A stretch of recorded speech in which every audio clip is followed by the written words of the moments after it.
Do you have it up?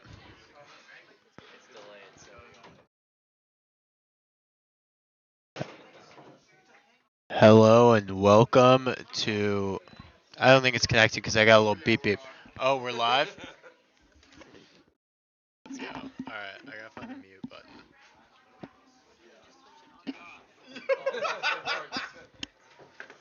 I love it.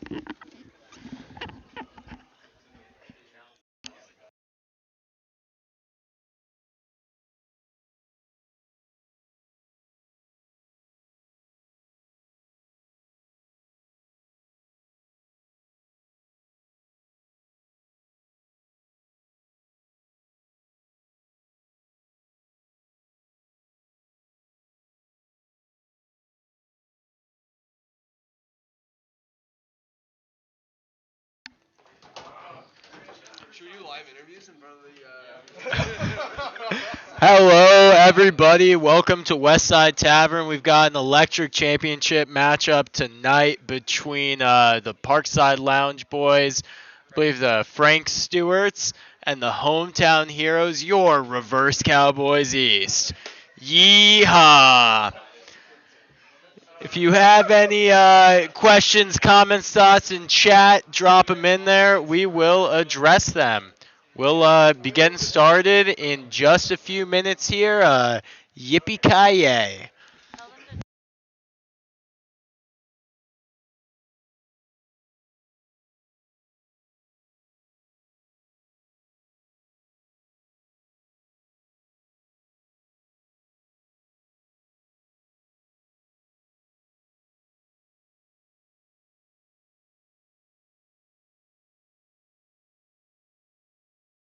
Before. Hey there, if you're just joining us, we're streaming live from Westside Tavern with the championship bout of the APA Tuesday League here in New York City.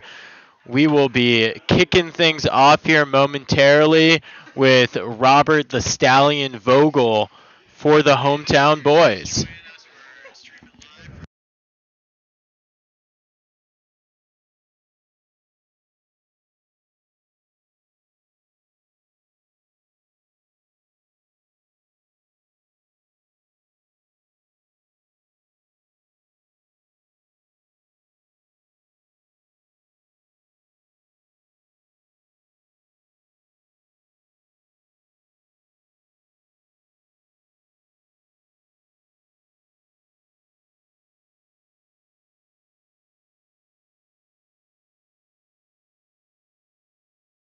Some fun facts about Robert Vogel as we kind of get things underway here. Robert Vogel hails from Redwood City, California. He was born by the wonderful Joni Rick Riker. No, that's not the maiden name, though. But Joni is such a fantastic woman and a fantastic mother to our friend Robert here. Uh, Fun fact about Robert Vogel, he loves his fiance Emily. Shout out Emily if you are out there watching. I know you're not.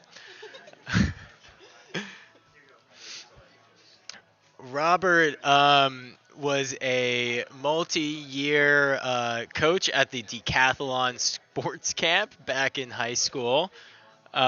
He is also the team captain and coach for the Reverse Cowboys East, bringing the Cowboys out east from their West Coast heritage. He loves buffalo chicken sandwiches and believes that the best hamburger in New York City is at Chelsea Papaya. Don't crowd those lines, folks. It is tasty, but there are better burgers out there. Hey there, Joseph Keen 184. Thanks for joining us today.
Our first matchup tonight will be Robert the Stallion Vogel. He is ranked at number 4 against Mr. Greg, the 7th grade science teacher. Should be a match for the ages. If you're just joining us here, we got the terrible twosome Jacob flashing the camera. And we should have a good match here. Robert and Greg are going in for the lag here. Uncertain if it's a warm-up or if it's the real deal. It is the real deal. Greg will be breaking our first match here. With the rankings being 4 and 3, if you're unfamiliar with the APA format, that means that Greg needs to win 3 matches here tonight before Robert can score 4.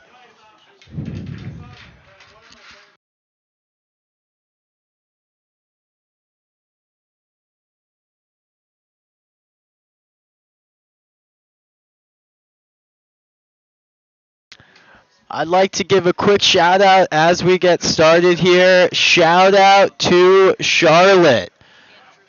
Shout out Charlotte and Drew Bell. Joining from different parts of the country, united by the love of the game. Let's play some pool, folks. What a rack by Robert here. Let's see what Greg can do with it.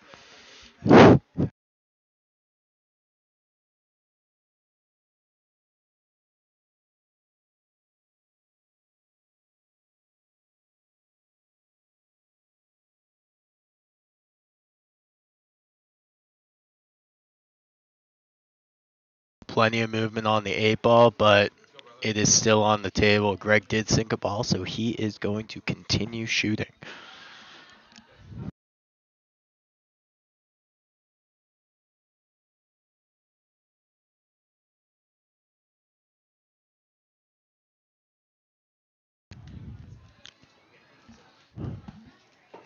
Greg will be shooting solids in this match, and Robert will be shooting for stripes.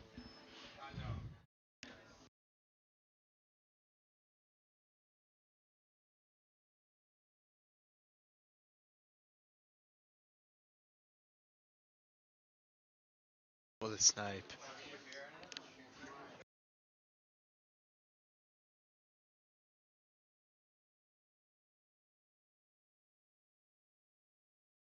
Welcome to the chat, D and Bell X9L.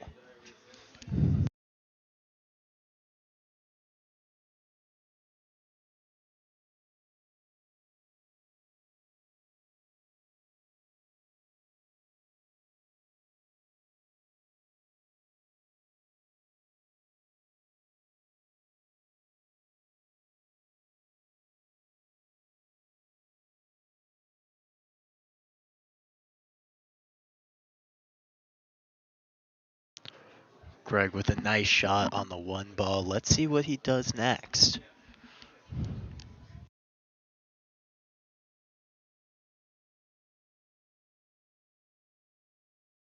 Continues the run here. Let's see, has a line on the orange ball in the wall. It's looking tight.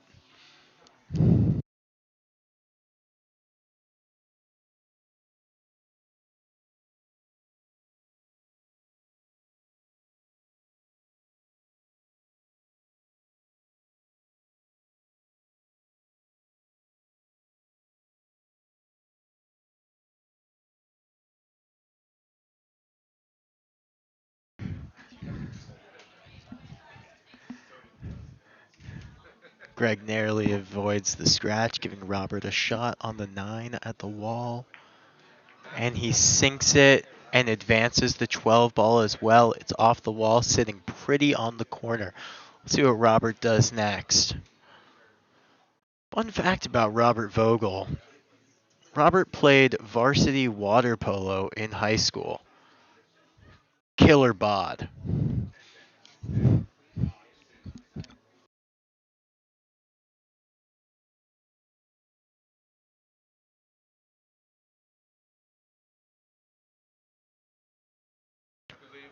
Well, he may have missed the shot. It is a brilliant leave, taking the 5 out of scoring position. That may pay dividends later in this match.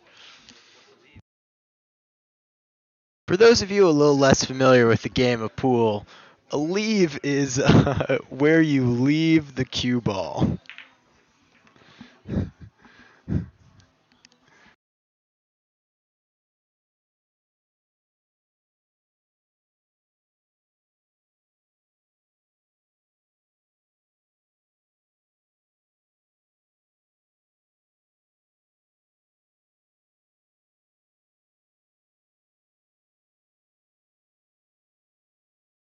Robert with a snipe on the corner pocket brings the cue ball all the way down, giving him a couple of different options here at the end of the table. Let's see what he does.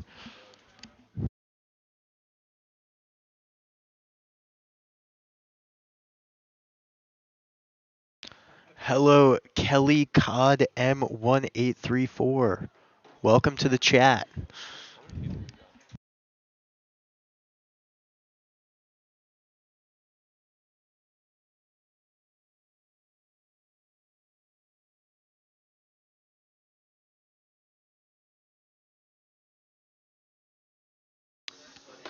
So, Robert wanted that to poke a little bit farther away from the wall, but let's see what he does with this as he moves a stool out of the way, giving him a better angle.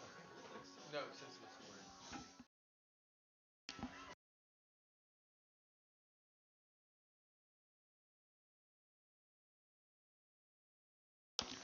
A nice cut gives him a brilliant lead. That one's going to pay off later.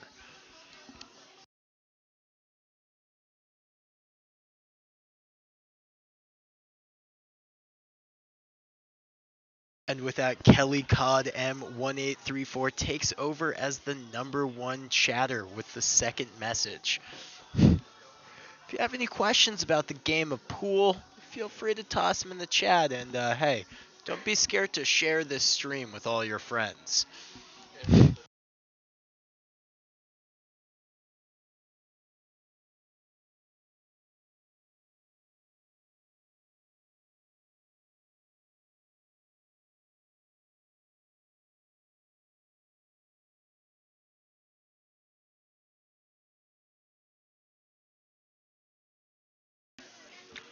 Greg with a nice shot on the wall to potentially give him a line on the purple ball here. You may recognize Greg from the 7th grade classroom, but I hope you don't, because what are you doing in a 7th grade classroom?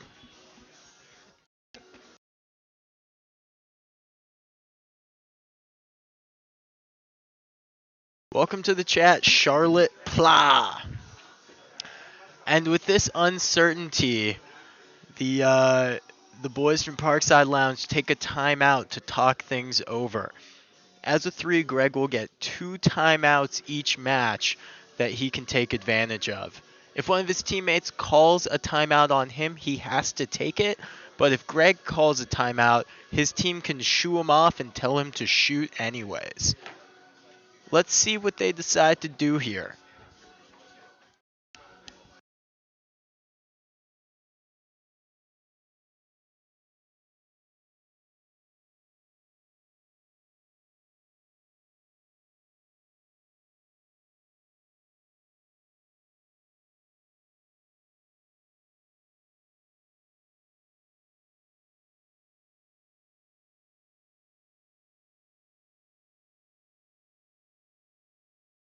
Kelly Codd, the rules of pool are make ball. That is the #1 rule of pool. So with that shot, Greg expertly advances the #2 ball towards the pocket, blocks off a potential 8-ball shot from the blonde boy Robert Vogel. But let's see what he can do here with 2 balls left and then the 8-ball.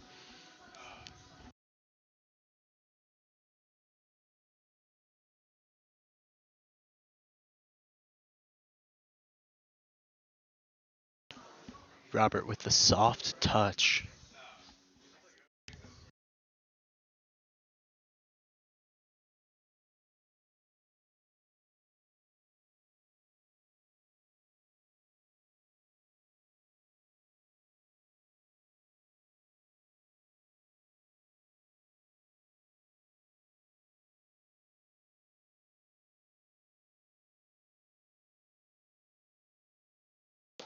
Robert narrowly avoids the scratch on the brilliant shot down the wall. Let's see what he does from here. If you're unfamiliar with the APA rules of pool, they state that you must mark the pocket that you are seeking to shoot the 8-ball into. It's a key step. If you forget to mark the pocket, the other team can call you on it, and you lose the rack. Robert marks the back corner pocket. 8-ball corner pocket, a classic call out in the game of pool. Let's see what he does.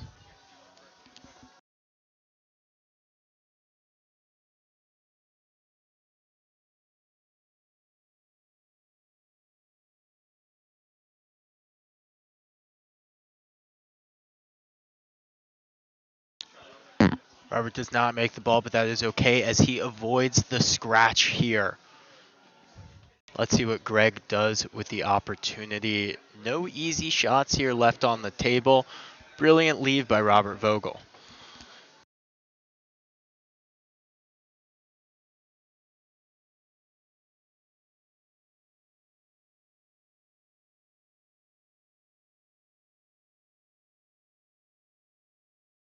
Greg with an absolutely unbelievable shot. Truly crazy stuff out here making both of those balls, giving him a line on the 8-ball. Let's see if he can convert and take the first match.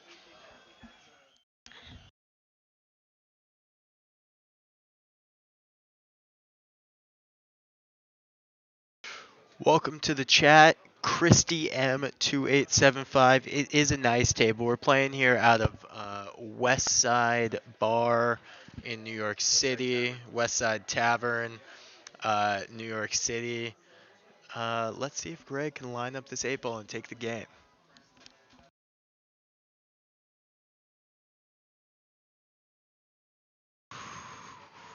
Greg unfortunately leaves it just short. It's never easy to make the 8-ball. Too hard and you scratch, too soft, and Robert has a shot to take game one. Let's see what he does.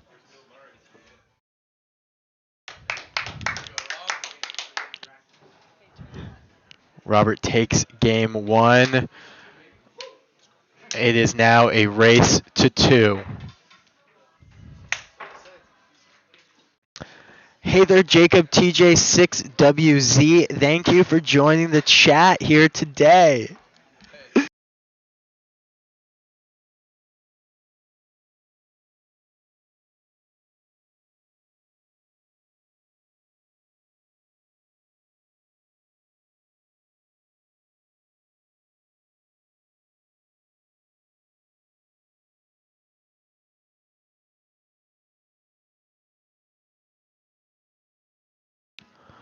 Welcome, Blood, Sweat, and Beers 37. What a truly stellar name.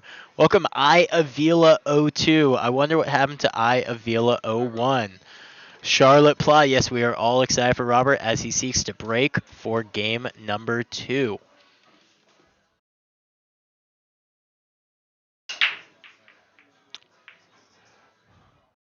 Rob with a stellar break, sinking a solid. He's going to be solids for this match here. While last match, he had stripes.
If you're just joining us, we're here in match number 1 of the championship bout of the Tuesday APA New York City Pool League, where we have your hometown heroes, the Reverse Cowboys East, playing against the team name that I keep on forgetting, but they play at a really cool bar called Parkside Lounge.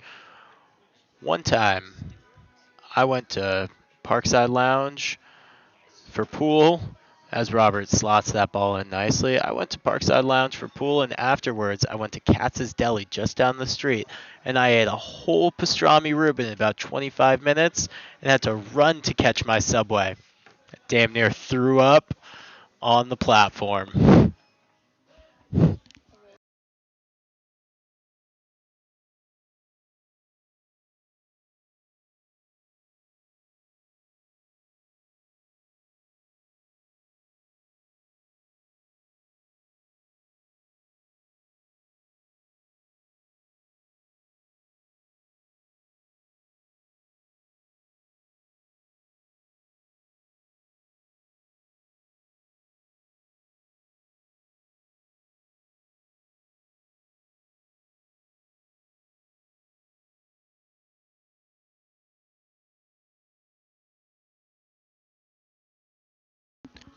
Robert with a great run to start out game number 2 of match number 1.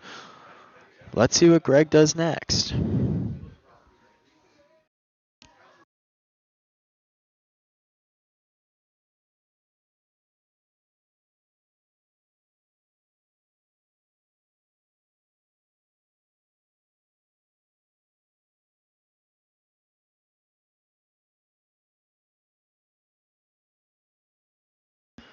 We have a question in the chat from Jacob TJ6WZ. Which teammate would you want to be on a stranded island with you?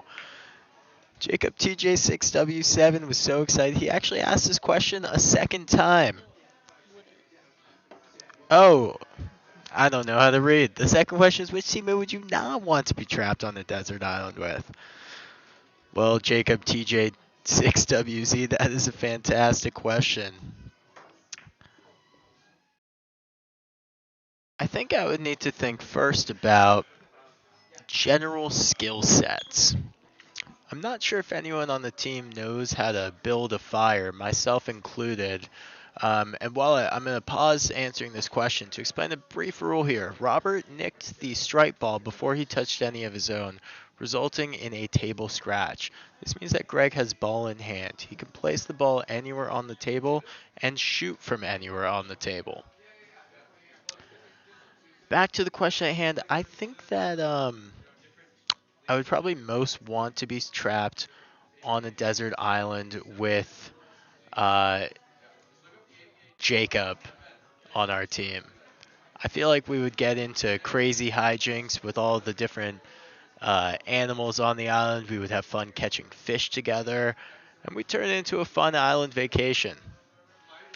I think I would most not want to be trapped on the desert island with Cardiac Jack Echan Walters because he is a no-good dirtbag Eagles fan. Back to the match. Greg sinks a couple of balls with his ball in hand, and now Robert has an opportunity to potentially break a couple of balls up, but he may see a line on the 4. Let's see what he decides to do.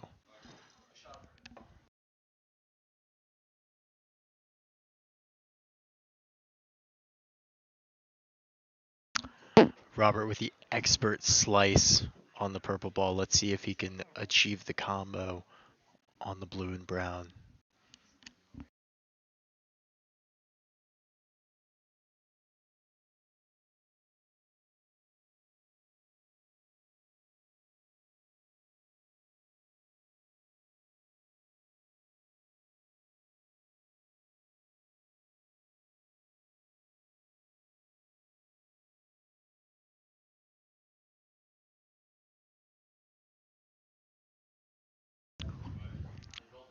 Robert with a valiant effort almost made them both. Instead, it comes away with neither.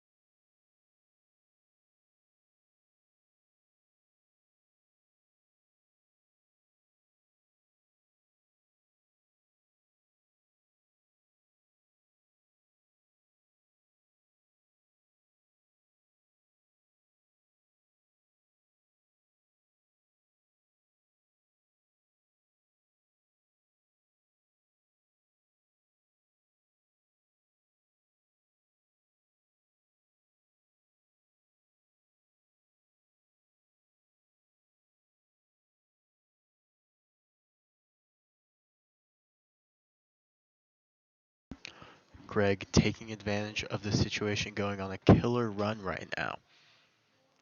Let's see what's next.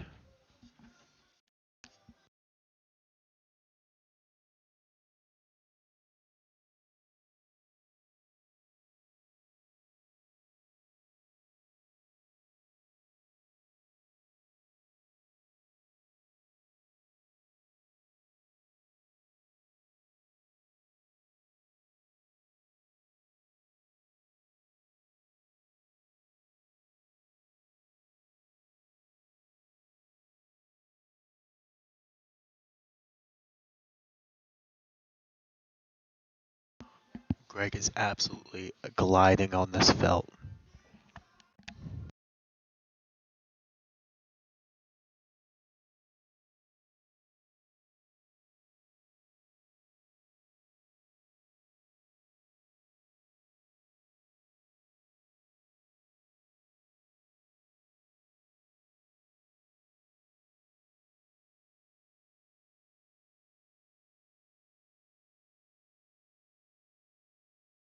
Greg has unfortunately created a bit of a problem for himself. Let's see how he gets out of it.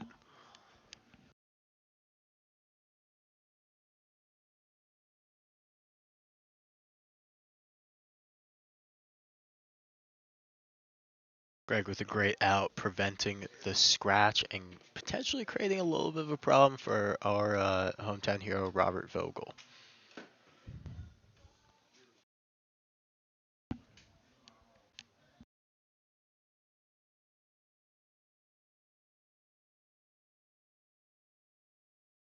Jacob, I'd say that there's some good energy in the fans right now. There could be some better energy. Maybe doing a cheer or a wave or something maybe could get the crowd going.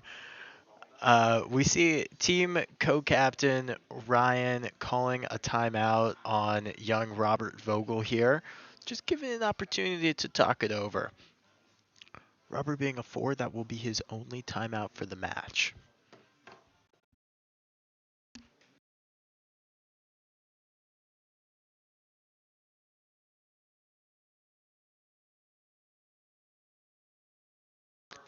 Robert with some beautiful English on the ball.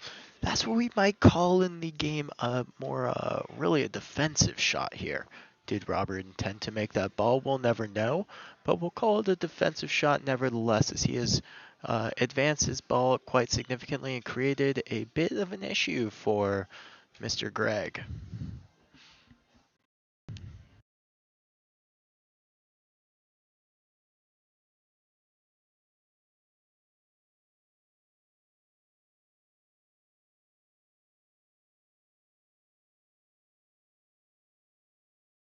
Greg with an unbelievable out to prevent a scratch, leaving Robert with a shot, but not a great leave against the 8-ball. Let's see what he does.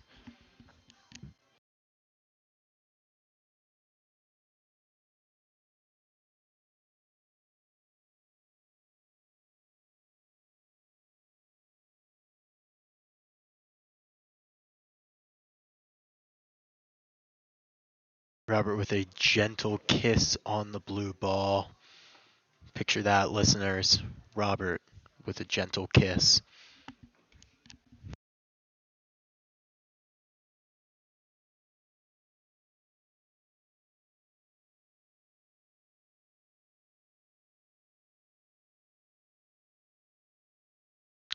Beautiful shot by Rob to close out his colors.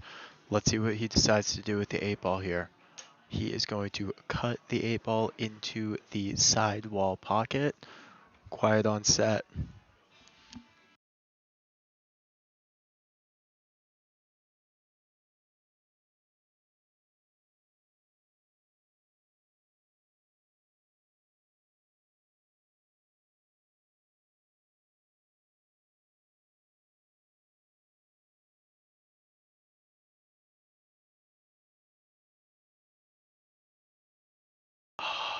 Robert with the unfortunate long scratch on the 8-ball means that Greg does take game 2. You know, poop happens, unfortunately.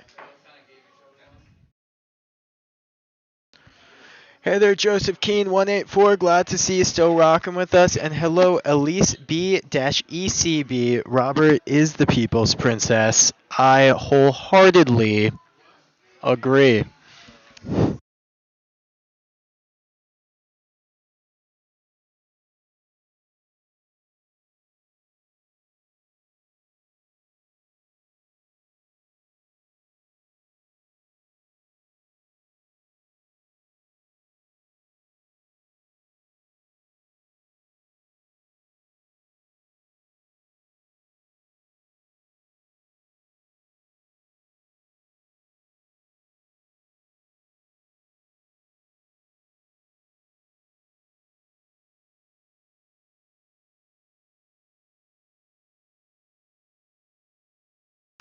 And with that, game 3 is underway. Greg does not sink a ball, leaving an open table for Robert, the Italian stallion. I think he's Polish Vogel.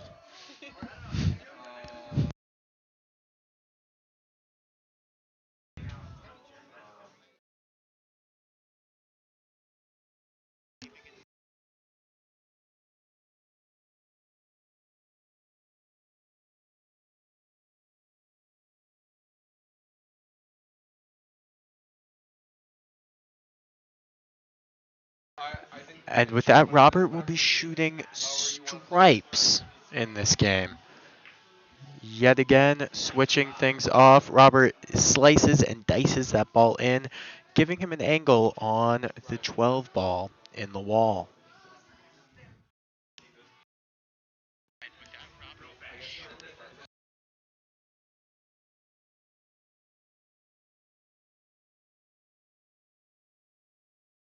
Elise v ECB, I agree, it is so close I can scarcely watch.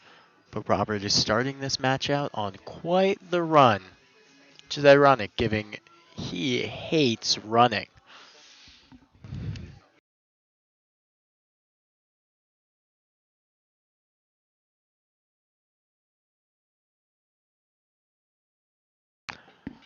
Robert, while not making a ball here, has taken that pocket. That is going to be known as Robert's pocket.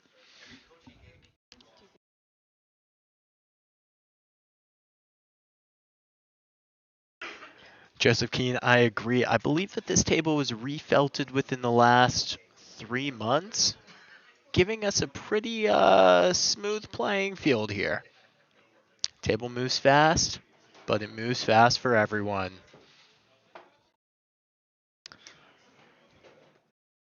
This broadcast tonight is sponsored by Fernet Branca. You better hope the bar doesn't run out of Fernet Branca.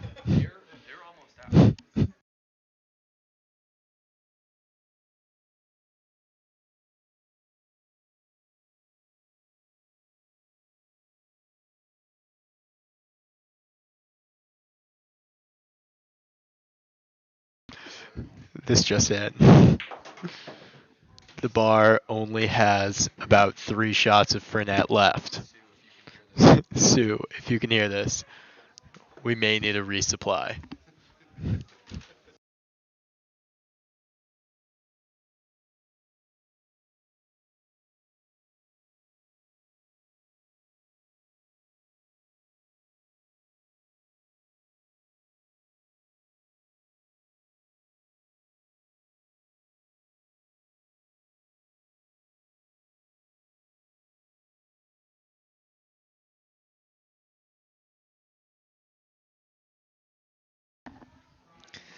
Hello, chat. This is Jazzy Jacob, checking in for Lucas. I'm taking over while Lucas goes to pick up a nice dinner order of hamachi and yellowtail sushi. On the table, we see Rob pocket the 13 in the corner pocket, hitting the ball with quite some pace tonight on the table. As he lines up the 14. tight cut. No dice from Mr. Vogel.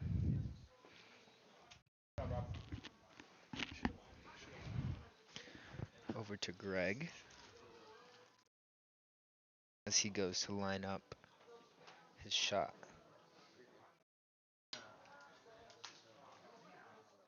Checking in with the dice from Mr.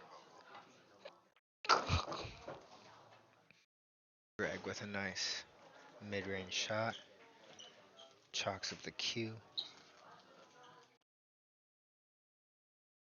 Walking around with some pace as he swarms and circles the table. Tough cut here on the one. Makes it look easy.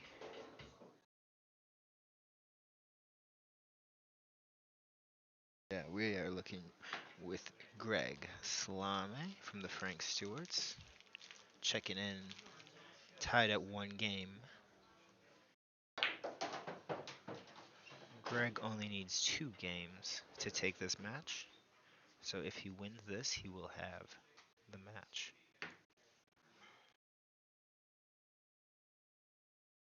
2 balls left. 3 balls for Greg. He's got quite a challenge with the 3. Looks like he's going to go for the 5 and try to take over the corner pocket with the 15. Lines up the shot. Oof. Now that is not what you want to see. He wanted to leave the 5 in the pocket.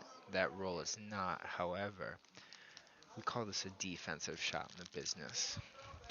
Rob is struggling to reach, much more difficult to reach the 14 on this shot.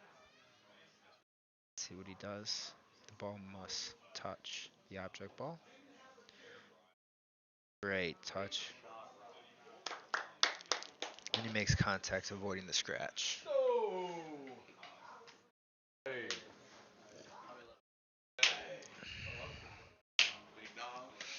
Looks like a big dog.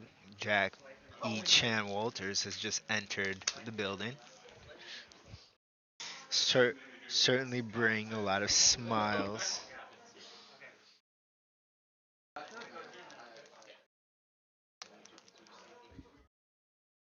Timeout here by the Frank Stewarts.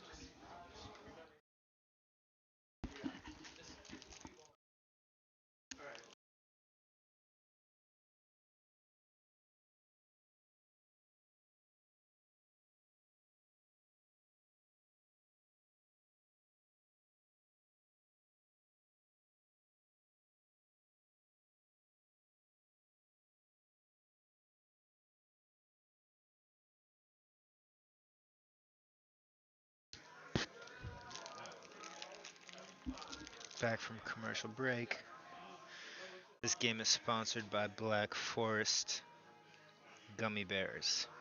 Real juicy, real good, organic gummy bears. Rob with a tricky shot here to make contact with the 14. Bank off the wall, most likely going for the corner pocket. Oof. That's going to be a ball in hand for Greg. Massive, massive ball in hand this late in the game and in the match. See what he does here.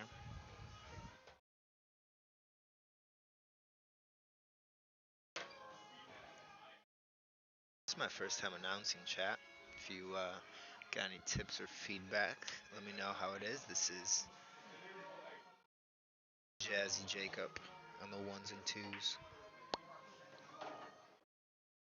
Nails the 1. Great position for the 5. Probably try to put top spin and left English on this cue to bring it back against the long wall. There we go. Probably wanted that ball a little bit further. Greg with heavy, heavy breath. Deep exhales. He's got a tough shot here on the 7. Now, if this were me on the table, I would probably go pocket. Yes, they're both corner pockets, both tough shots. Now, this is a really tough lead for Rob on the 14. Just about not the worst spot to be in, but one of them. He's got to go for a bank shot. He lands.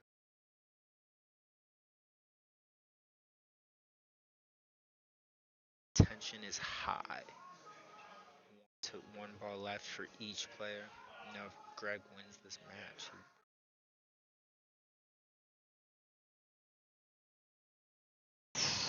Captain Ryan calls for a timeout, and we'll take a break from our sponsors. Do you have moderate to severe Crohn's disease? Then you need to check out Rinvoq. TV timeout over.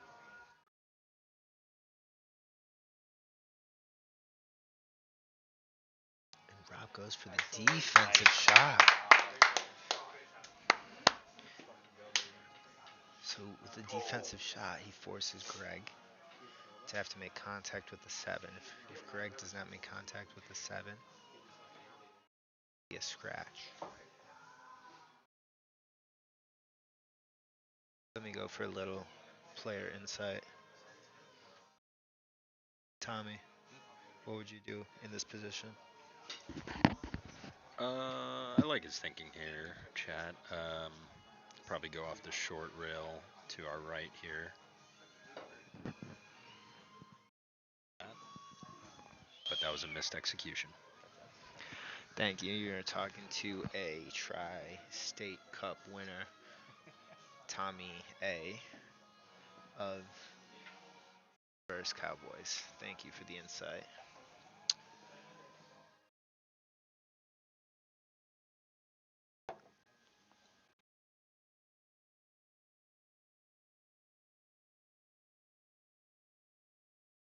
Ball in hand. Defensive shot is looking quiet.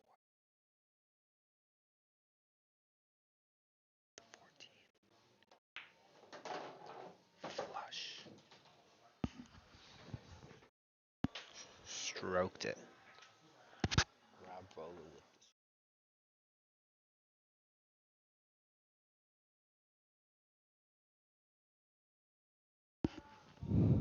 this commentator sounds bashful. At least ECB. Noted. Oof.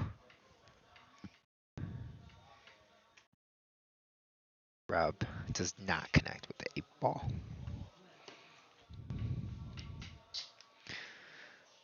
Greg with the shot.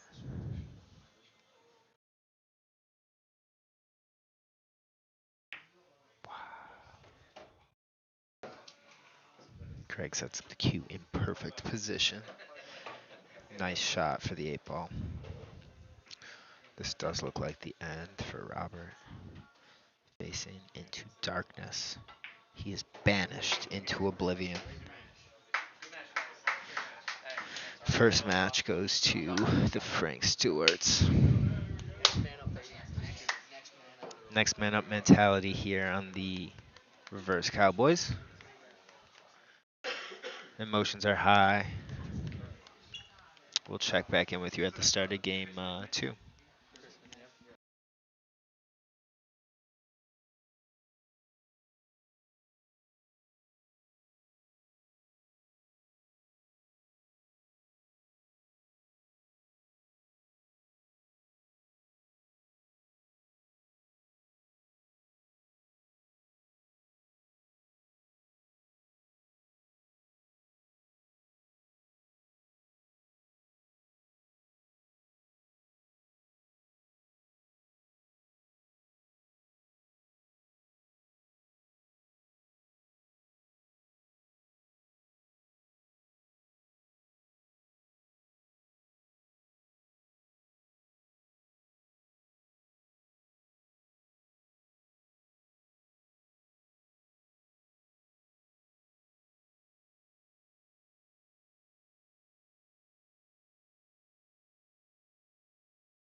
This game, we have Ben Blauer of the Reverse Cowboys East playing against Chris Cito McNiff of the Frank Stewarts.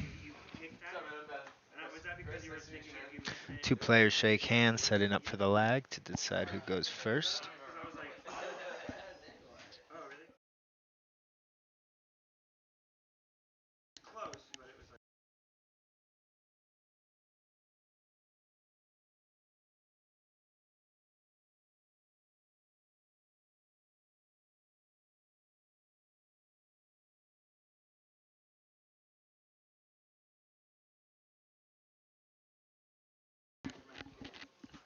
Ben has won the lag.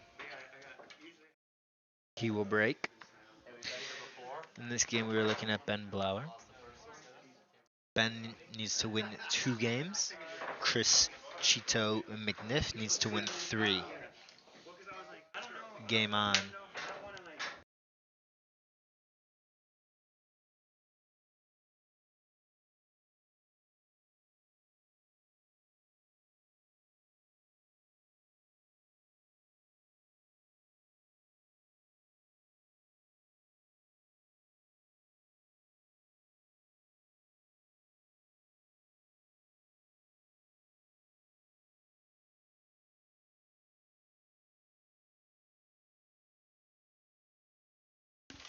All right, kicking off the first game of the first rack of the second match.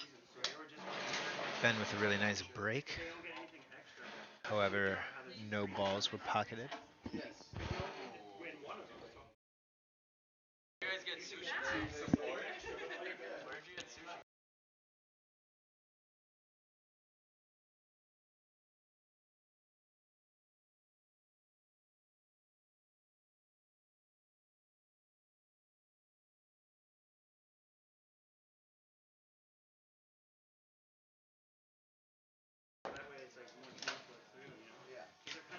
Chris Cheeto takes over the corner pocket. Pockets 1 ball.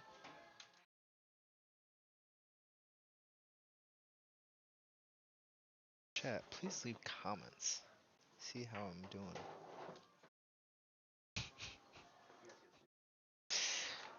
Pause. Cheeto, 2 balls to none.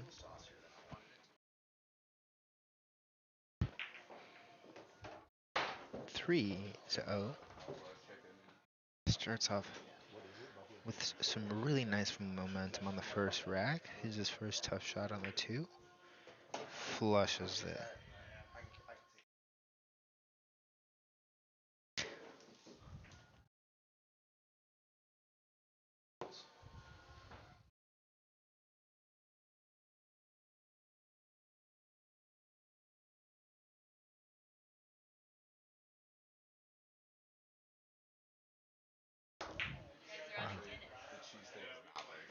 All right. Ben with his first turn, first inning of the game. Now, Ben has had quite the season for the Reverse Cowboys. He was averaging 2.5 points per match, which is quite insane. The league was actually calling him a bit of a sandbagger due to how well he was playing at his ranking. Let's see if he keeps up the momentum. I'll call that an announcer's drinks right there. My bad, chat.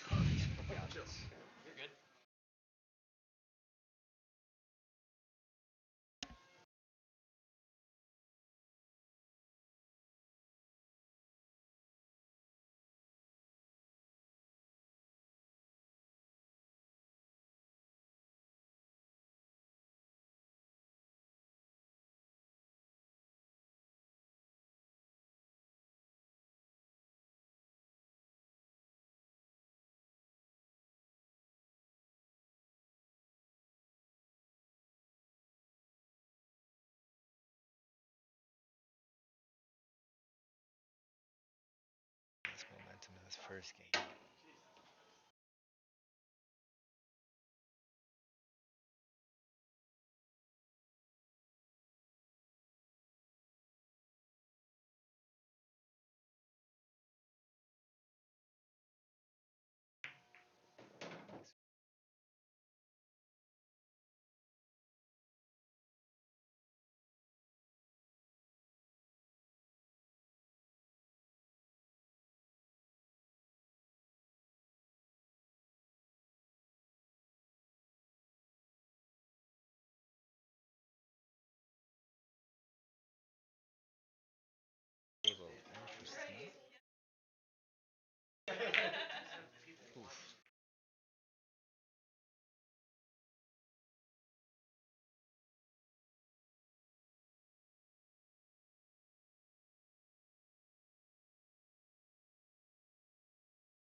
cue control.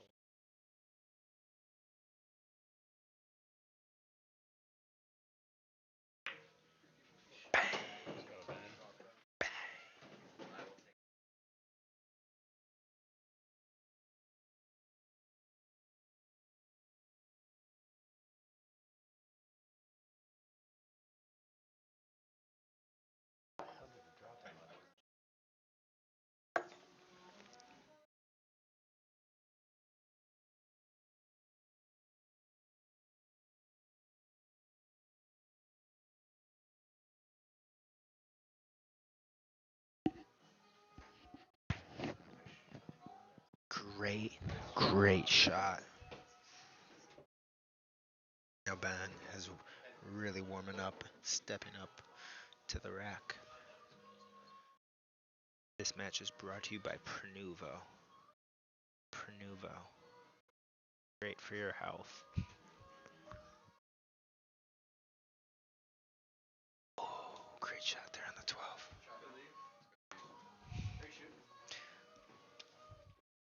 Ben comes and dabs up the channel. Let's go, Ben. Charlotte Pla. Charlotte Pla. Ben appreciates you. Max Blower. Family support. We love it. Calling in from all over. The Reverse Cowboys feels the support in this critical point of their season. The pinnacle. Chris Cheetah closes it out. Onto rack 2. Valiant effort by Ben.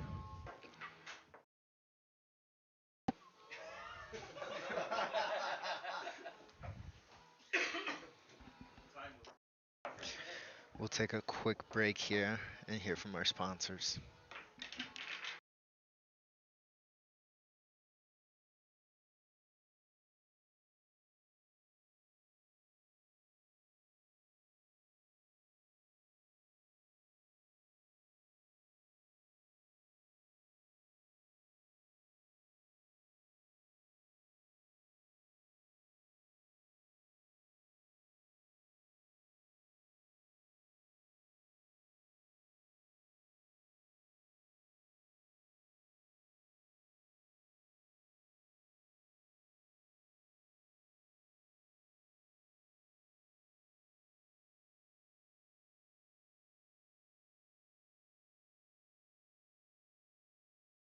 Back for the second rack. Chris with the break. We're gonna go for a little hot mic go over here to one of our players. We're going over to Jack Echen Walters. Jack, what are you seeing on the table tonight? How are things going? I'd say things are going well. Pretty well out here. back to back to Rob.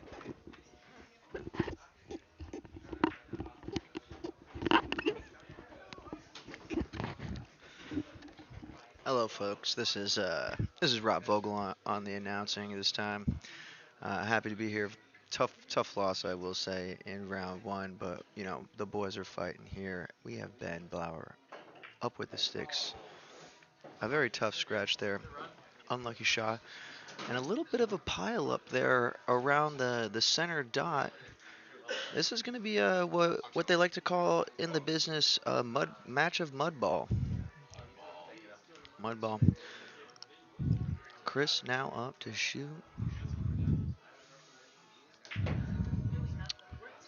Oh, sets up but a slight miss. He does take both pockets, which will be good for him later in the end game. Also leaving Ben with a very, very tough shot here. Now remember, folks, if you are very too close to the ball, you could potentially, and I have to say this quietly so we don't do a external coaching, but it could be a scratch called a double hit. So he has to hit with a little bit of angle, and he does. A wonderful shot. It's a great shot by Ben Blower to get out of his situation. Chris is now up to shoot. it looks like, folks, I've forgotten to keep score, so I'm gonna have to click the button a couple times here on my phone. Get us back in. Chris takes his shot and knocks out his 3 ball, opening up that corner pocket. He did kind of hook himself a little bit behind his own 4 ball, which may be a little bit of a problem, but he has a 2 to get himself out of here.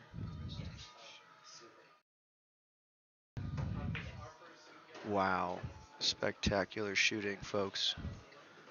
Actually spectacular shooting.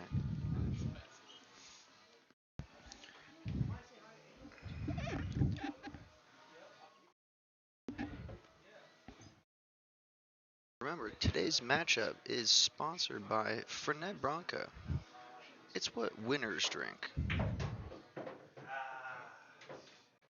Fernet Branca. Famously, you love it the first time.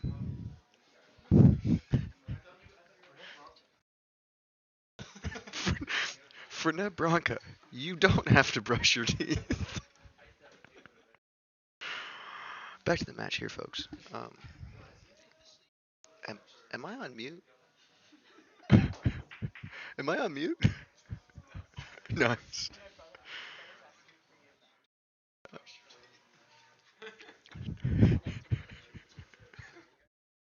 Uh, Ben's now up to shoot here. He's got a couple balls left here on the table. We'll see what he goes with, folks. I I just heard from the production team that they're asking for Lucas back. I'm not sure if I'm offended, but he is quite talented at the stream, so I'm not going to take it too personally. Uh,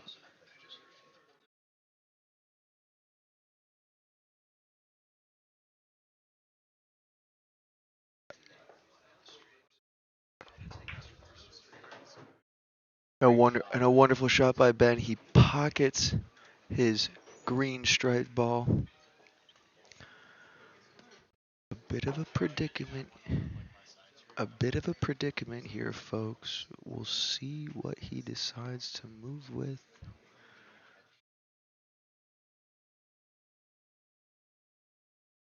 He lines up his shot.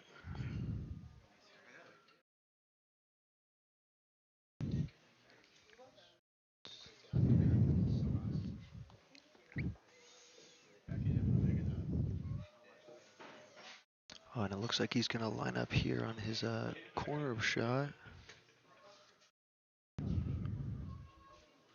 Oh, and a wonderful safety. A wonderful safety by Ben Blauer. He's going to leave him a shot now.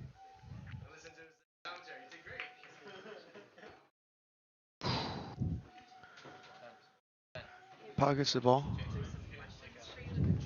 Oh, I hear this. I can pull up the stream myself. Oh, looks like there's some questions for me in the chat. Sound off in the chat if you have any questions. Why did Rob lose after only 2 games? I thought he had to lose 3. Really wonderful question. Greg, thank you to Drizzy on the go. Thank you, Drizzy on the go. The reason for that is you have to win as 1 less than your level. I am a level 4, therefore I needed to win 3 games before Greg, who was level 3, had to win 2 games. So that's why I lost after 2. Now, I scored 2 points for our team, and remember, folks, this is a race to 8 points. I'm not sure if Lucas explained the scoring there, but it's a race to 8 points. They scored 2. We, on the Reverse Cowboys, have 0.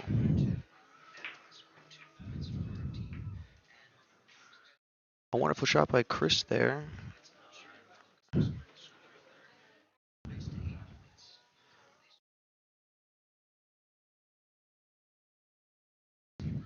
Chris is going to line up for his shot against the wall. Or Ben, sorry. Oh, Ben sinks the pocket. What a wonderful shot by Ben. Phenomenal shot.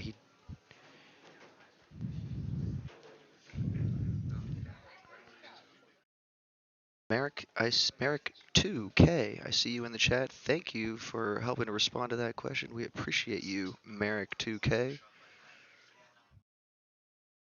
Jacob TJ 6WZ. Rob, what's your deepest secret? Wow. My deepest secret.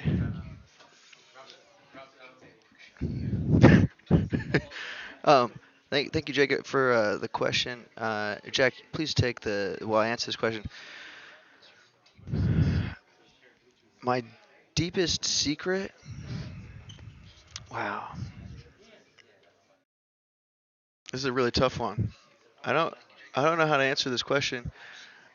I once killed a rat with a hammer. I'm not proud of it. I'm not gonna lie. I once killed a rat with a hammer. It was stuck in a sticky trap, and the only way to put it out of its misery was at the time to kill it with a hammer. So it was pretty scarring, I will say.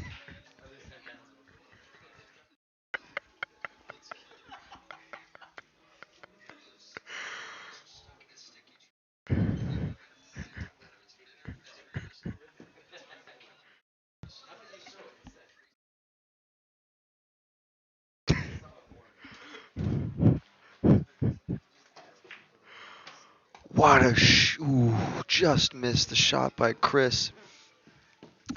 Ben's now up.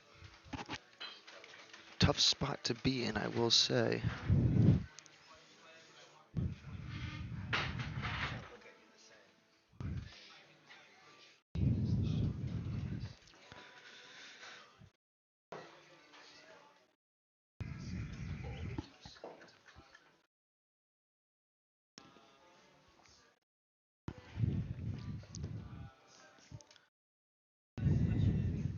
Oh, looks like we have another question in the chat.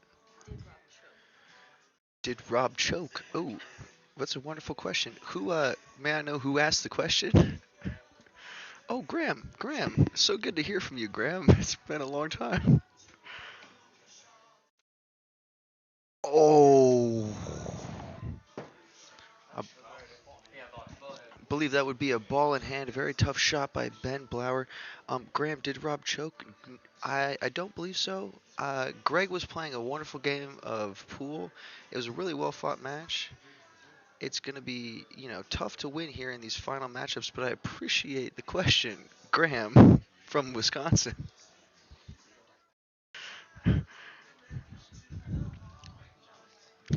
Actually, I do have a question for Graham back in the chat. Graham, did the Packers choke?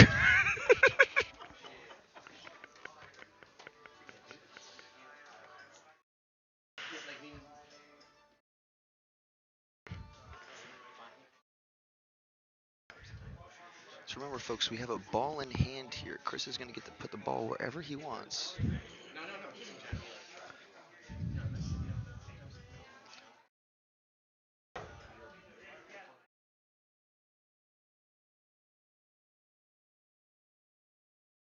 And he lines up his shot.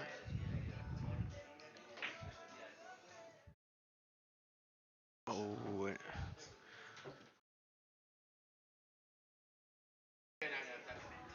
Pockets the ball. It's going to be a very, very tight shot here, folks. Co-captain Ryan Miller is stepping up over to the balls to see if he has a look at it. And it looks like we have a timeout. A timeout is being called. Ben, timeout is being called here. How are we feeling right now, Ben? We're feeling really strong tonight. It's unfortunate what happened in that first game, but we're still shooting strong, playing a little defensive right now.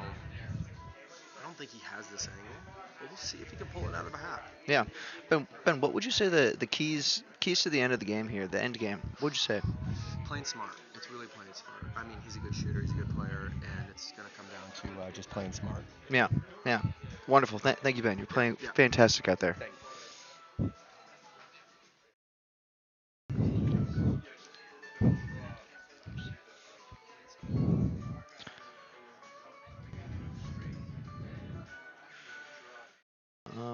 It looks like we're at 55 seconds here on the timeout. Hey, where it's.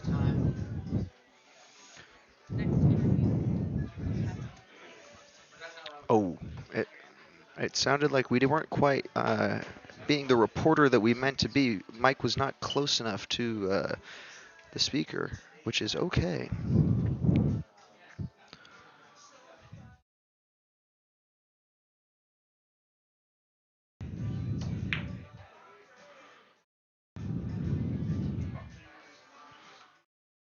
All right.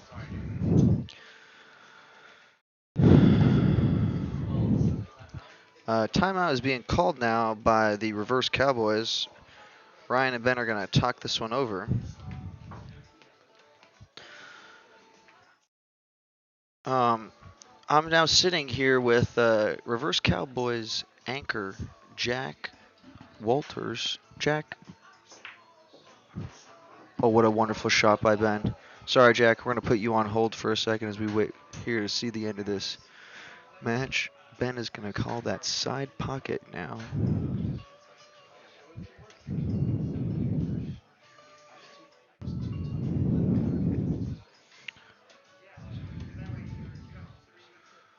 He's got his famous lucky coin down.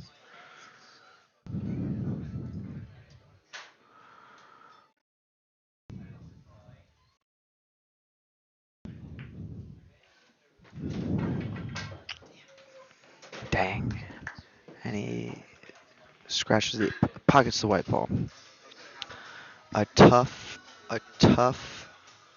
loss there in game number 2. I'm here now with reverse Cowboys. Yeah, I did. Clearly did.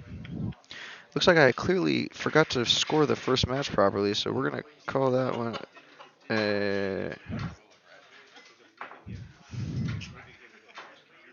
How is this possible?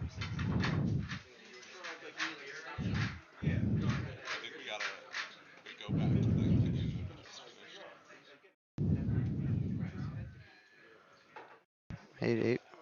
Why is this not adding innings?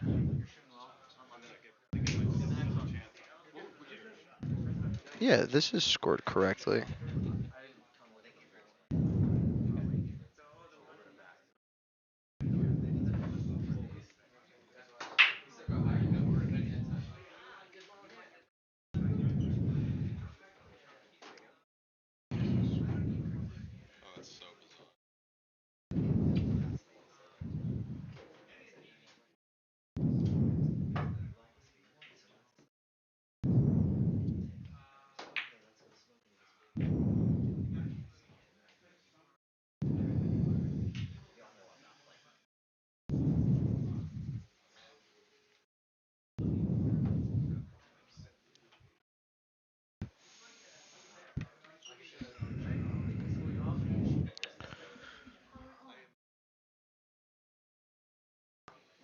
All right, and we're back, folks. Sorry, I just needed to take a small hiatus as we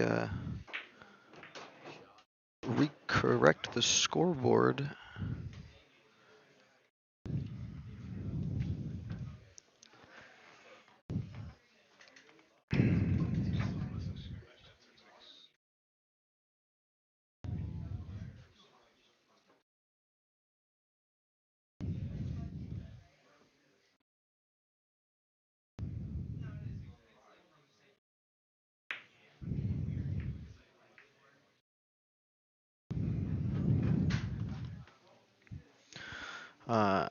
So now back to our original interview that we tried to do 3 ice now. I'm here with reverse Cowboys anchor Jack Walters. Jack, what would you say the keys are to the game here? I mean, there's really only one key: make ball. That's true, Jack. I could not have said that better myself. Make ball. Everything else falls into place after that. Yeah, yes. Sorry, say that one more time for the crowd. Everything else falls into place after that. Very insightful, very insightful. Looks like Ben is back up to bat after a slight mistake by Chris.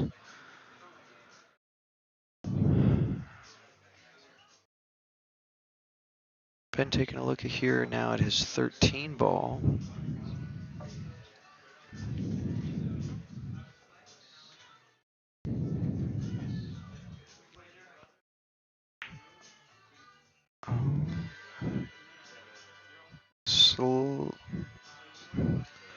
Just a little wide. Ben, that was good. Deal with your problem.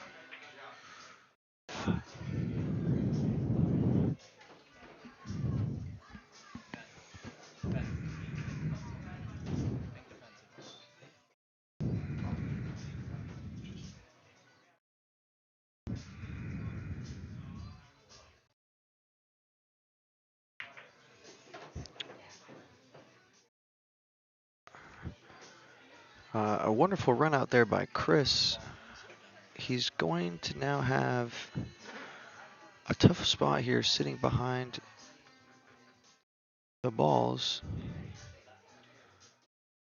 Oh, and he gets himself out of there. A phenomenal escape from that very, very tough position. And he's actually going to put Ben in another tough spot.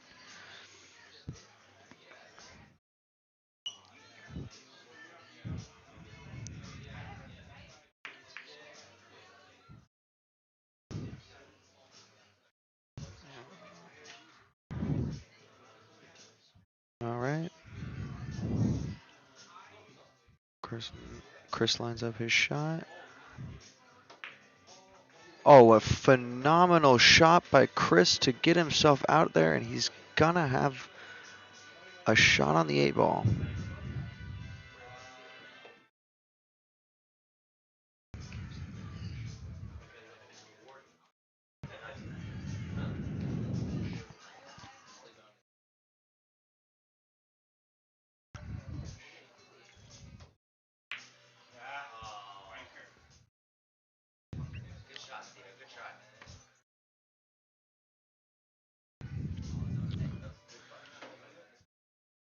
It was a great run by Chris over, and now Ben has the ball again.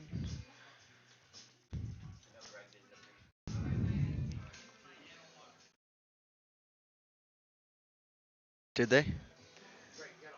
We just got informed that we had the audio playing here in the bar. That's pretty funny, honestly, if you ask me.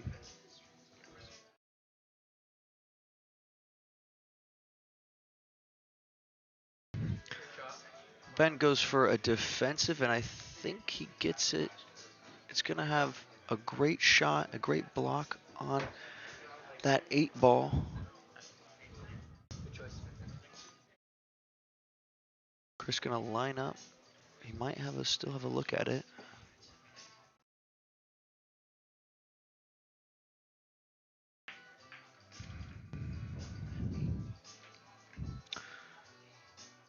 And he was in fact snookered, so Ben is going to have a ball in hand here.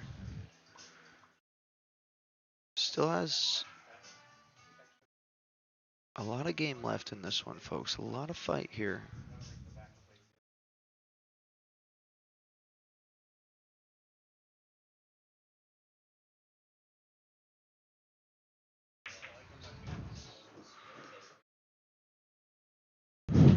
Ben goes for the combo there.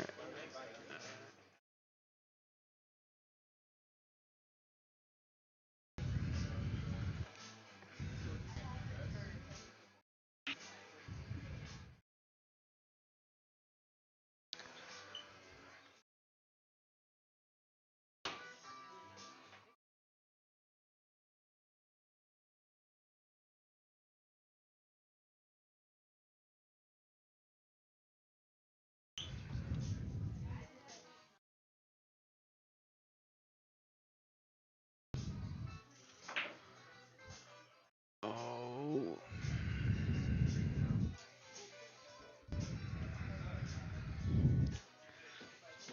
Ben goes for the bank shot off the wall.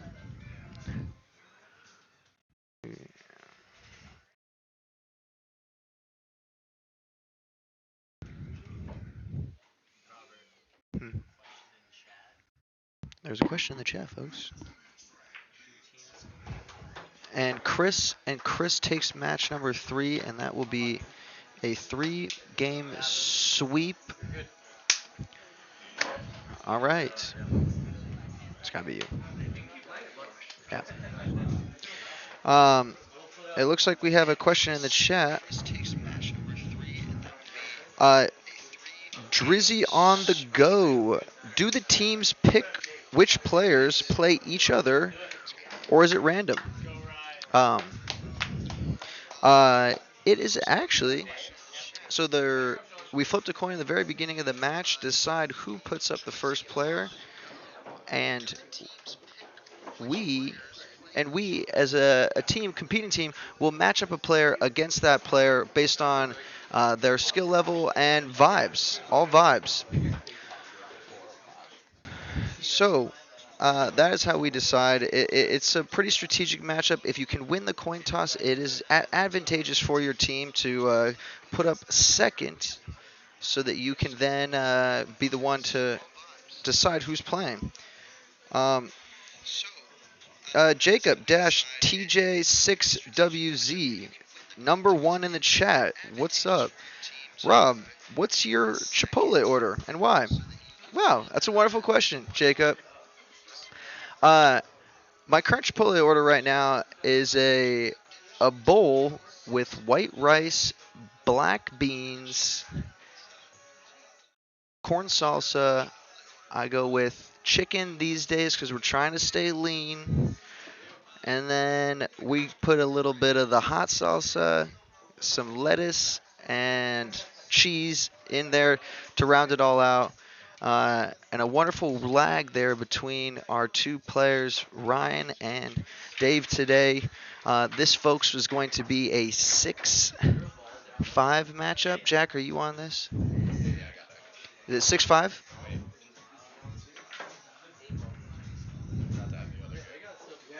Okay. So this is going to be a 6-5 matchup. Ryan is a 6 and Dave is a 5.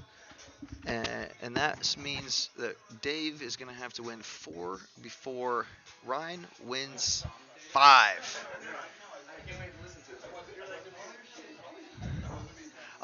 This, by the way, folks, is going to be a heavyweight fight. This is the one that the folks have been waiting for at home all night. This match right here, also a lot on the line here.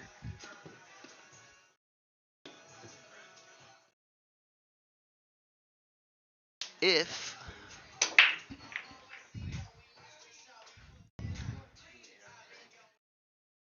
so, remember, the score between the teams is 5-0. The Reverse Cowboys need to battle their way back from the Frank Stewarts, who have really put up a wonderful fight in these first 2 matches.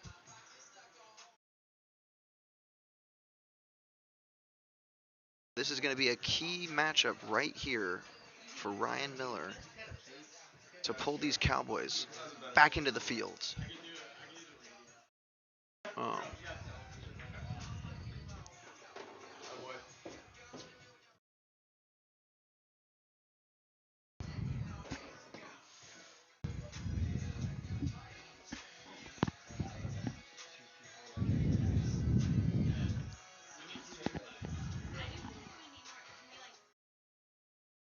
Ryan starts him off.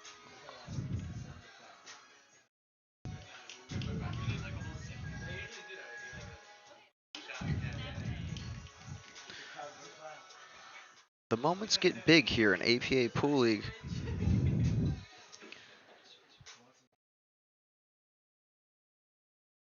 And Ryan.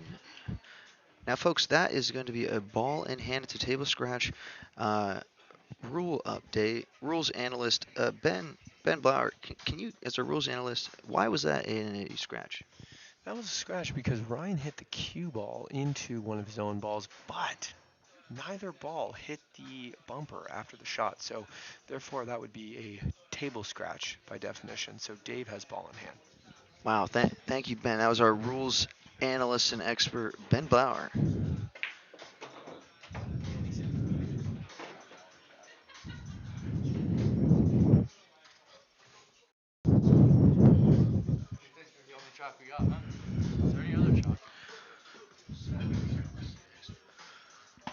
Um, Dave now up. And I'm coming to give Ryan a fist bump here.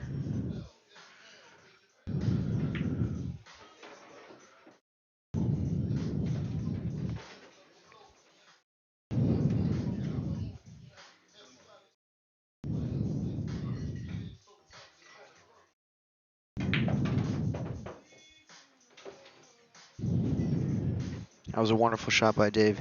He put the correct spin there to kind of give him a leave there on his 13 ball. That was just masterful. Ooh. Just a slight miss, but still it's going to be a great leave, leaving him in the pocket there.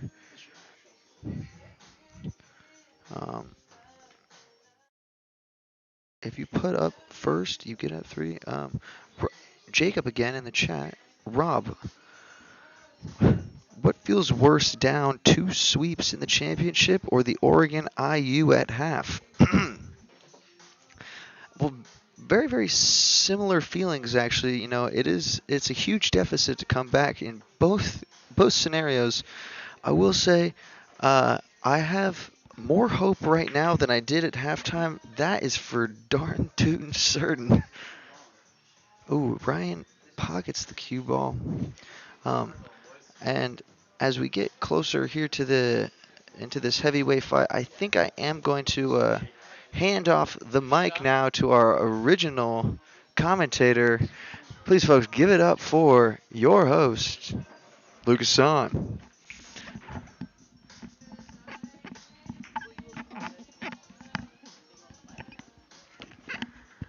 Hey folks, Lucas taking the mic back over here. First and foremost, I would like to apologize for our previous host heavy breathing on the microphone. If you're just joining us, we're live in the championship for the Tuesday League of the APA New York City pool competition, playing out of Westside Tavern. The good guys of the Reverse Cowboy West are in a bit of a sticky situation, but with none better than Ryan the Gene Miller up at back for the Cowboys. I think we're in damn good hands. Keep on watching for an amazing comeback.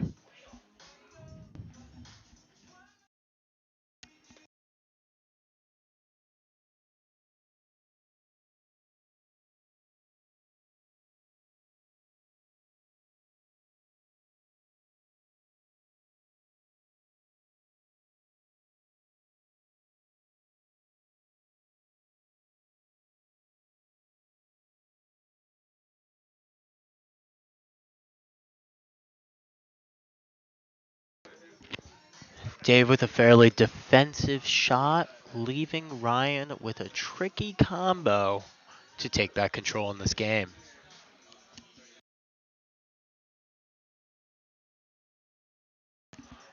Ryan undeniably has control of the corner pocket. If Dave wants anything to do with that corner pocket, he's gonna have to go through Ryan. Unfortunately, it seems that he may not have any need for that pocket today.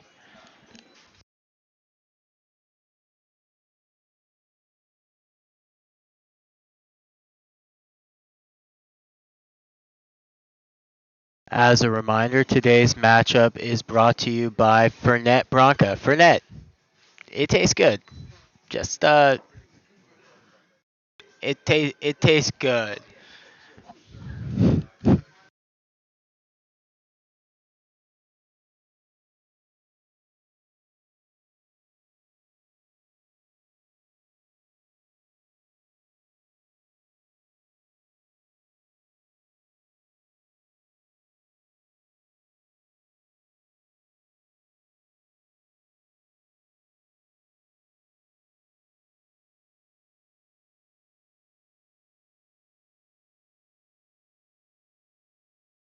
Dave with an out to give Ryan a potential way back in this game. Let's see if Ryan can capitalize on the Fernet Branca shot of the game. Fernet Branca, It's not mouthwash.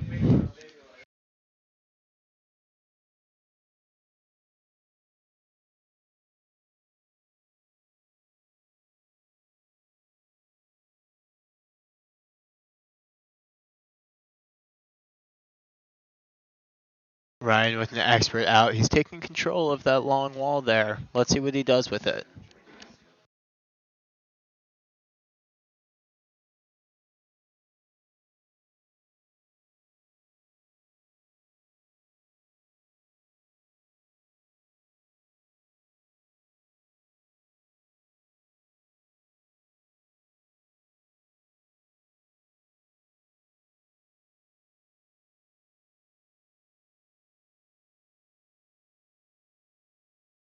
Ryan Miller sinks the combo shot, and damn does he look good in that black tee.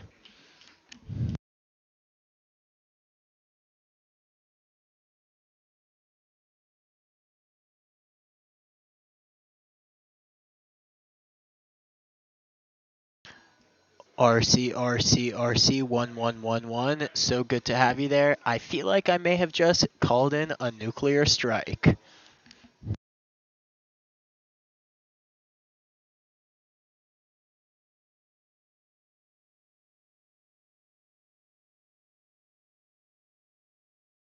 Ryan moving the ball around like a professional ballroom dancer.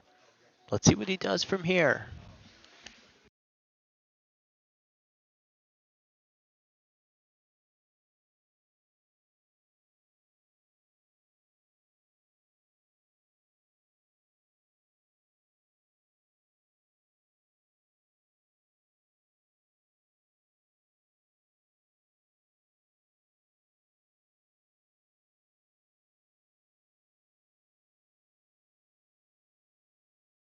Ryan with quite a bit of left spin on the ball to get it sitting exactly where he wants. We would call that in the game of pool some left English. Speaking of the English, if we have any birthdays out there, happy birthday.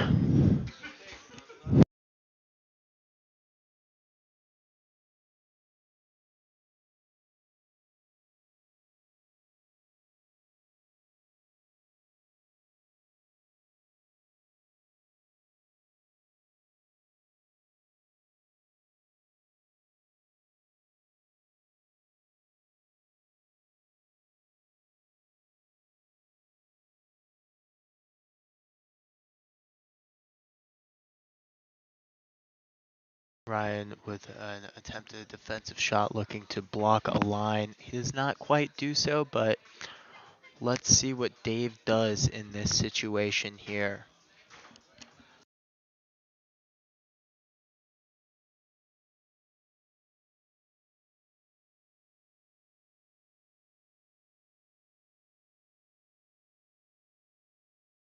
Dave sinks the first.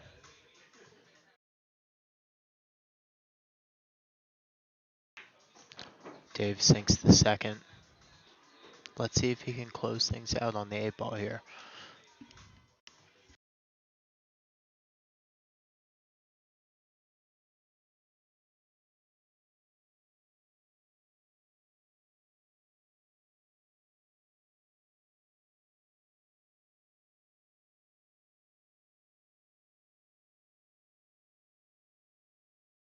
Dave close out match 1 of the heavyweight fight. Dave.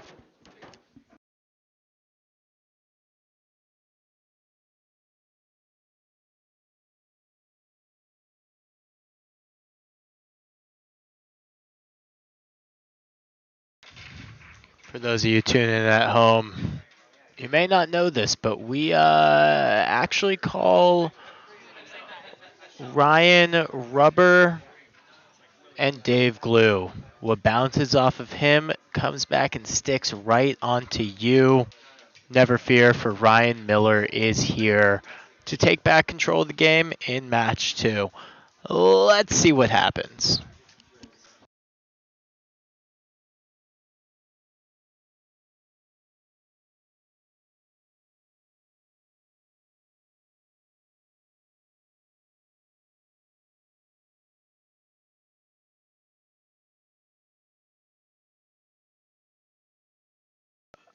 A lot of game left.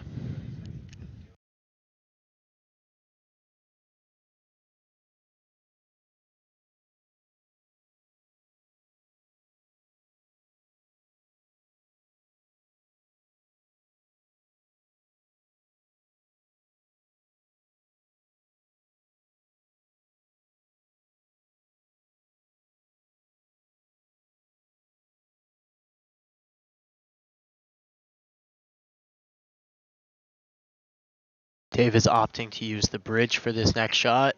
One thing I've learned in my months of playing pool is that it's actually okay to use the bridge. It's not soft.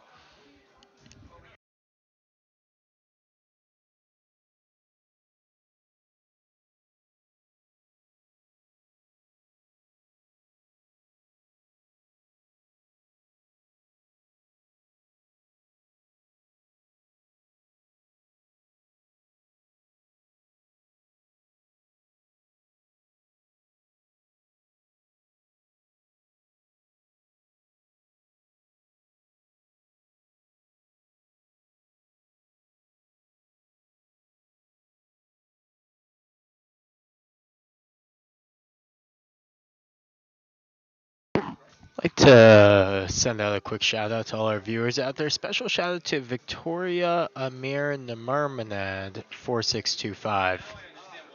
Nice indeed. And with that shot, Ryan will have a chance to seize back control of this game. He will be shooting on the solid balls.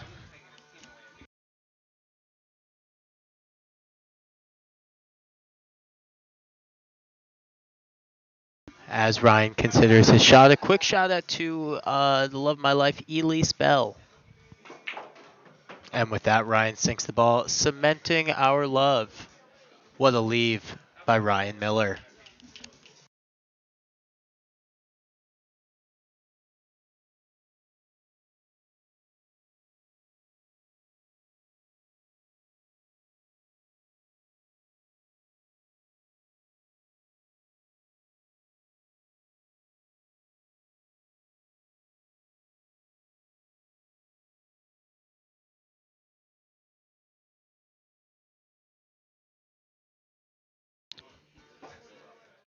Not the shot we may have been hoping for, but a lot of game left here on this table. Let's see what Dave does with the opportunity.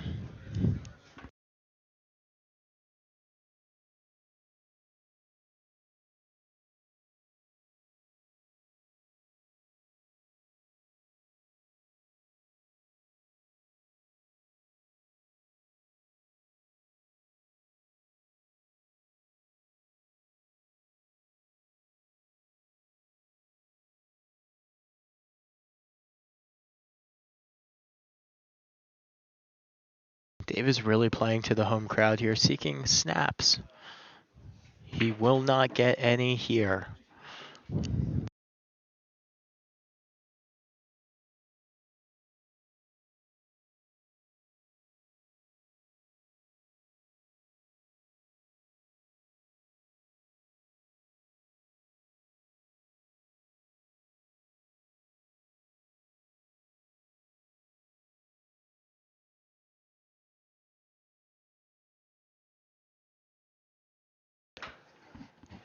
The door is open. The door is unlocked. It will not be easy, but let's see what Ryan does to bust that door down.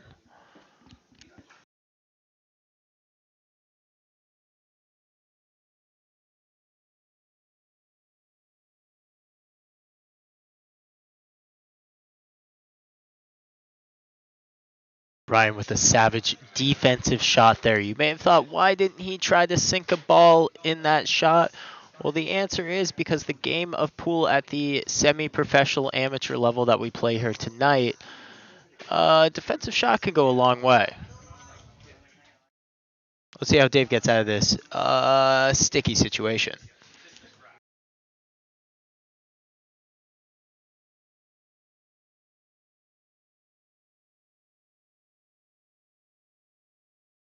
Dave does suffer a table scratch, giving Ryan ball in hand. His balls are tightly bunched up. Let's see which problem ball he tackles first.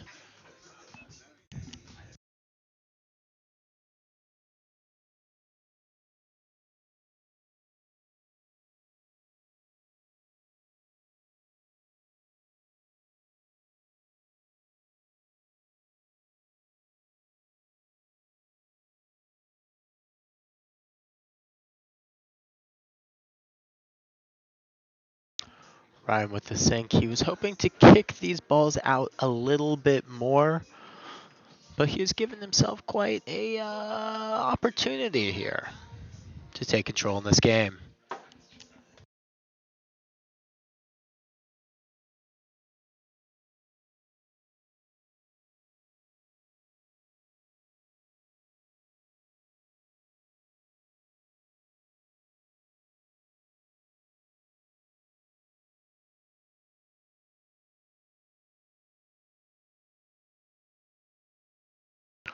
Ryan gets out and creates a problem for Dave that he is going to have to address if he's going to want to take control back in this rack.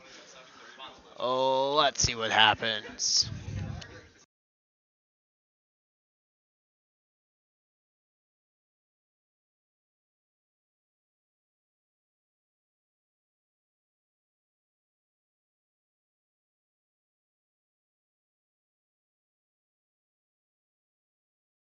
Dave with an exceptional out that leaves the ball just short.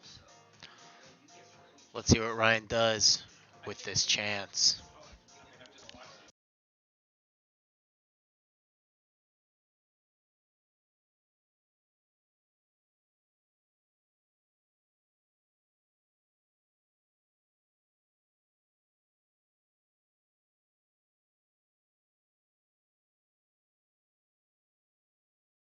Ryan does not sink the shot. He creates a bit of a problem for Dave. It may be a bit of a problem for him as well. But he's going to have to do as Taylor Swift says and shake it off. Shake, shake, shake it off. Take back control of this game.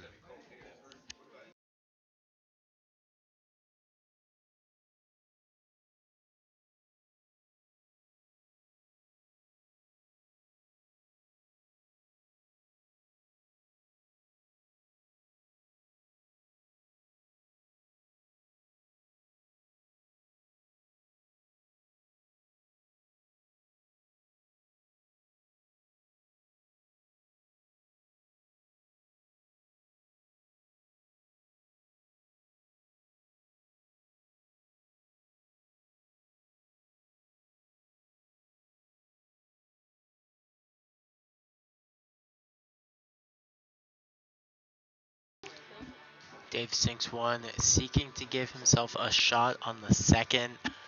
That ball may go, but it is not an easy shot for sure. Ryan steps up to watch the ball to make sure that it does not hit his ball first. That would result in a table scratch, giving Ryan ball in hand with a lot of felt on the table.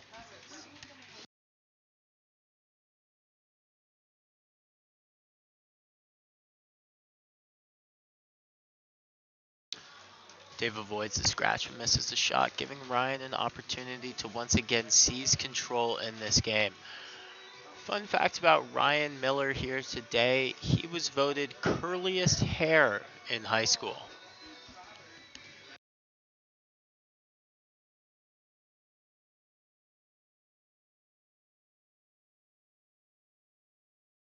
That's one.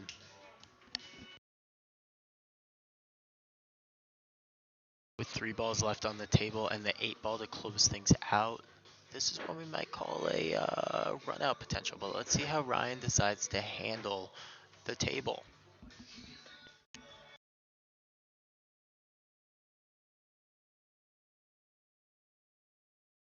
That's 2.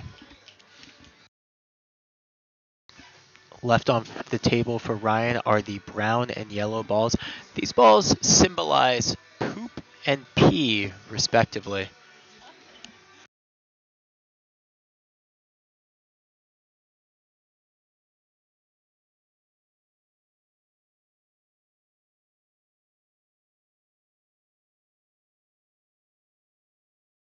Poop is down. I repeat, Poop is down, leaving just P and the dreaded black 8-ball.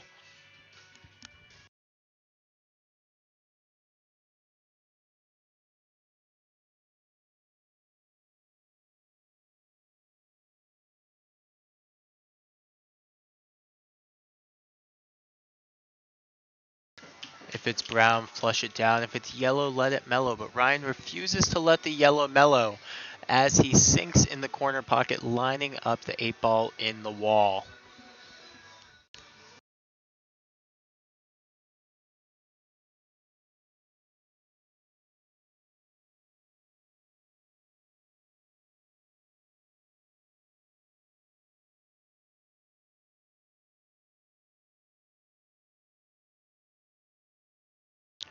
Ryan sinks the 8-ball, taking game 2 and control back in this game.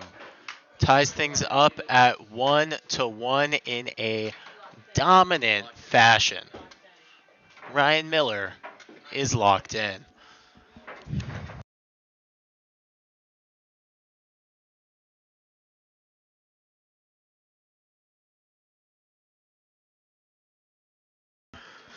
Blood, Sweat, and Beers 37. The thing about the black ball is it's actually the ball we love the most.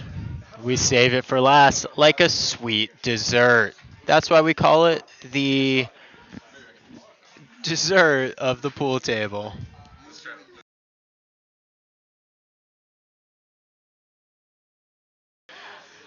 And with that, while Dave racks up and Ryan looks to break, the reverse Cowboys are headed to the bar to take a shot.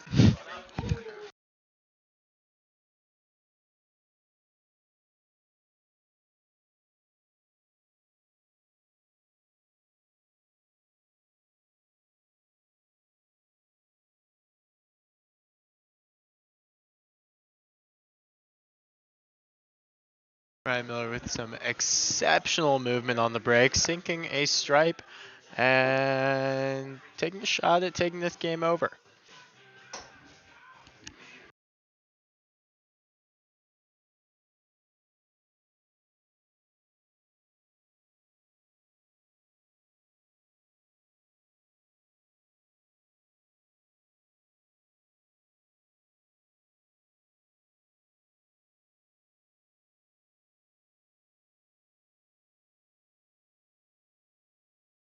Ryan takes an absolute dominant control of the corner pocket. Dave's up at bat. Let's see how this game progresses from here.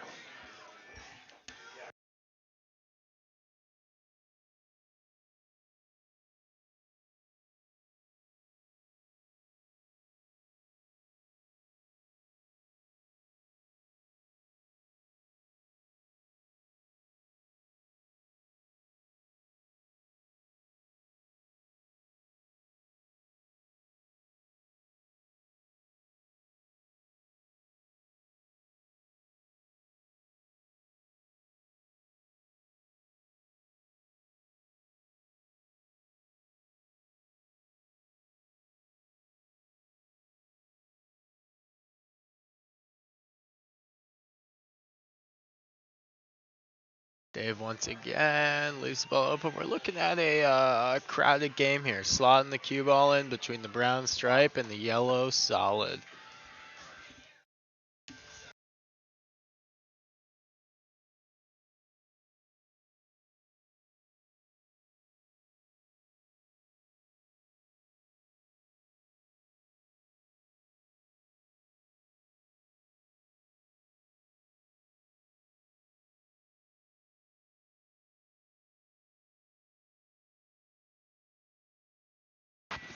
Ryan lines up the triple combo shot. He's got a Fernet shot waiting for him. Should his turn ever end? We'll find out. And with that triple combo, the turn continues, leaving the Cowboys holding their shots. Fernet, we promise. It tastes really good.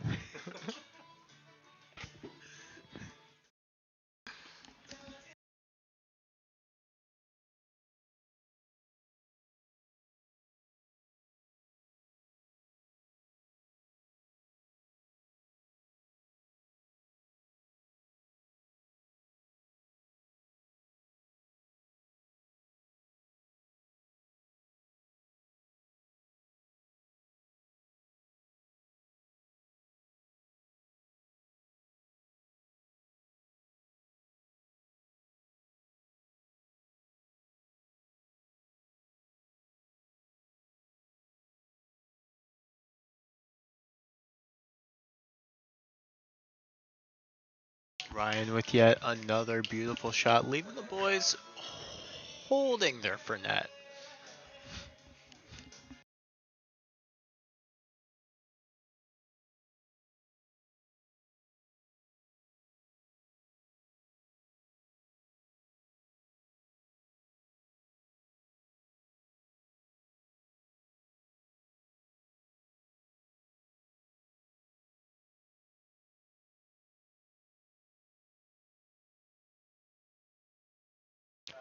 You know what they say, you can lead a horse to Fernet, but you can absolutely make them drink.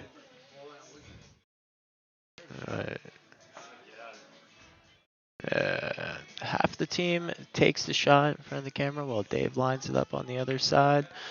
Dave does not care about the distraction whatsoever.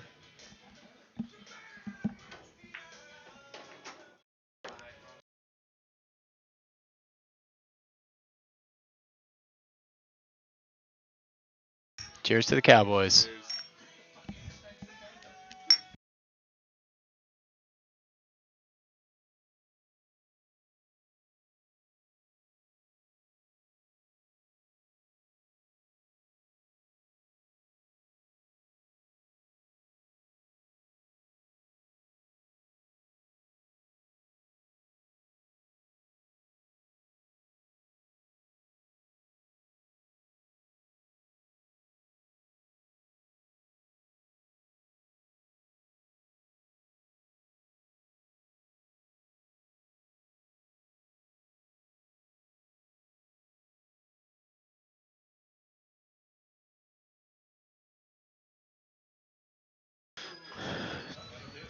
Dave narrowly misses the one, letting the yellow mellow on the table. Let's see what Ryan does with this opportunity.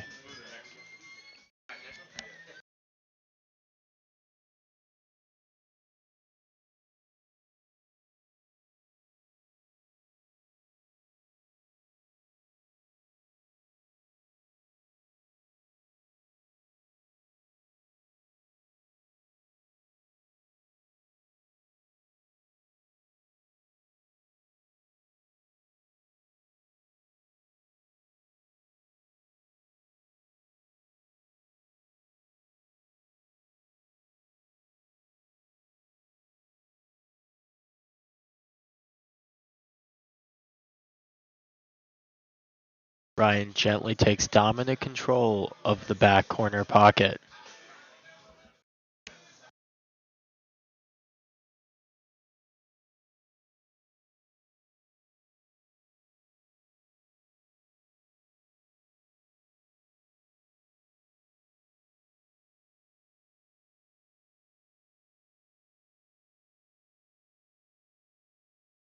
Dave answers by taking a pocket of his own.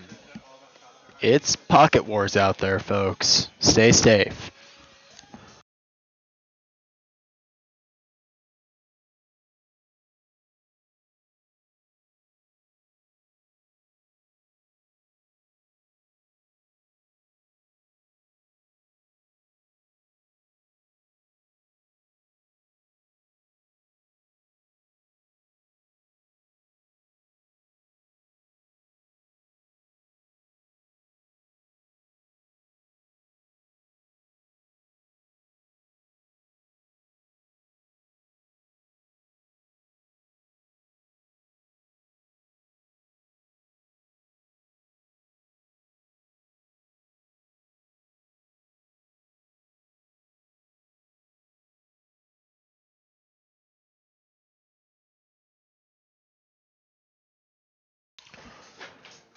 Ryan parks the cue on the one. Let's see how Dave gets out of this situation.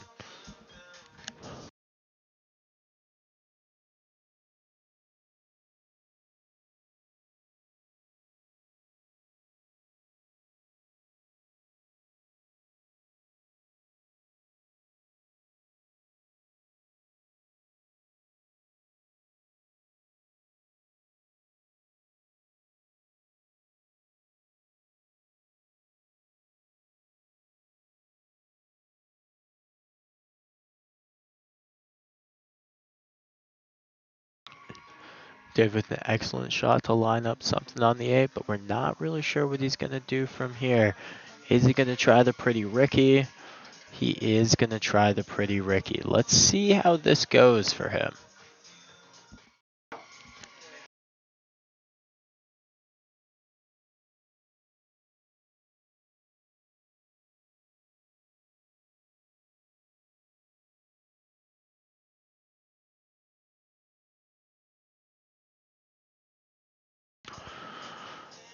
The ricochet does not fall, leaving Ryan with a fairly open table with 3 balls to deal with.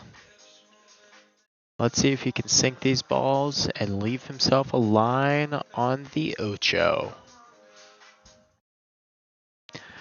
That's the 8 ball for any of you solo lingual folks out there.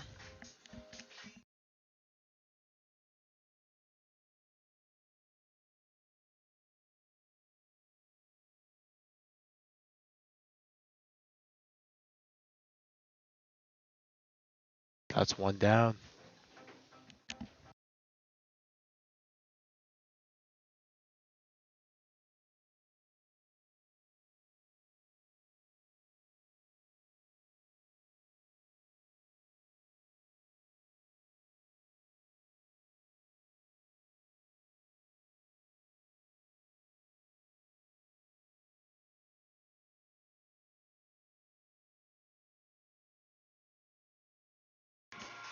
It's 2 balls, but it does not come back far enough. Let's see how Ryan handles the situation. Maybe he goes for a Pretty Ricky. Maybe he goes for a cut. Cut may result in a scratch, so let's see what he does with the opportunity.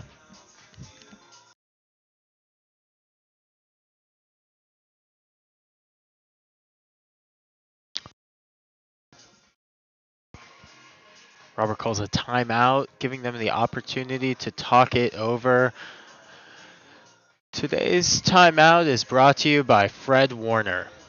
He's so good, and I just really hope that he is getting healthy quickly. I hope he plays this weekend. I think the 49ers can handle the Seahawks without him, truthfully. Seahawks are playing a completely different 49ers defense, a completely different 49ers offense. I think Niners are going to come out the gates and really just punch him in the mouth. And then we're going to see Fred Warner come back for the NFC Championship against the LA Rams. This time out, again, was brought to you by Fred Warner, the best linebacker in the game of football right now.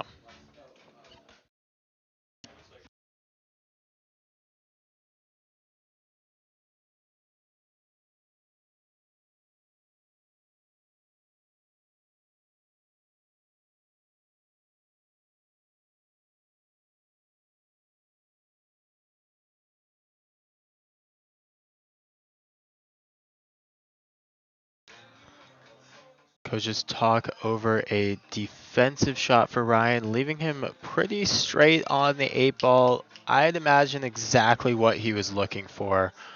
Let's see what Dave does with this shot here.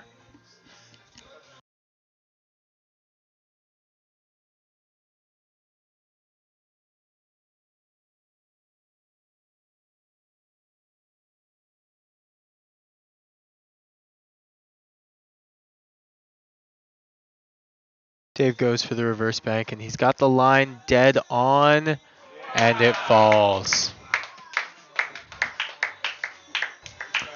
That is 2 games for Dave, 1 to Ryan.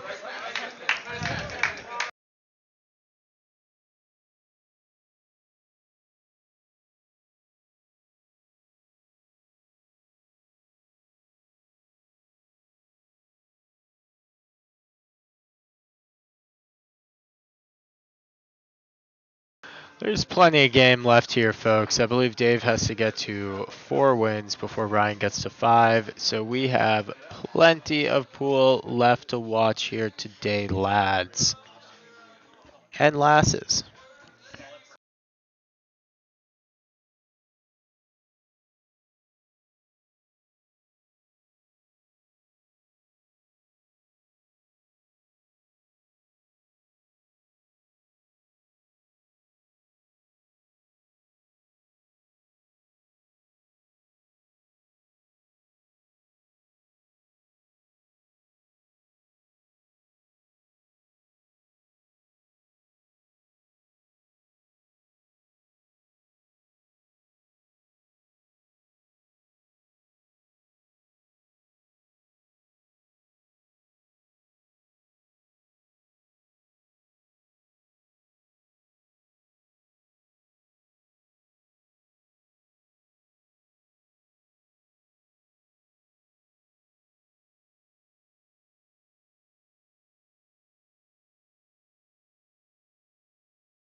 Ryan, the Black T. Miller, gets to start this game off with the ball in hand. Let's see what he does with the run here. Starts out with a clean shot directly in the pocket, giving him a line on the number 1 ball.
Ryan, with an obsession with that corner pocket, takes control of it yet again. That is undeniably going to be his pocket for the rest of the game. Dave doesn't have an easy situation here. He's got a couple of options here. He can go blue, he can go green, he can go blue, he can go green. If you're colorblind out there, you might not know what I'm talking about.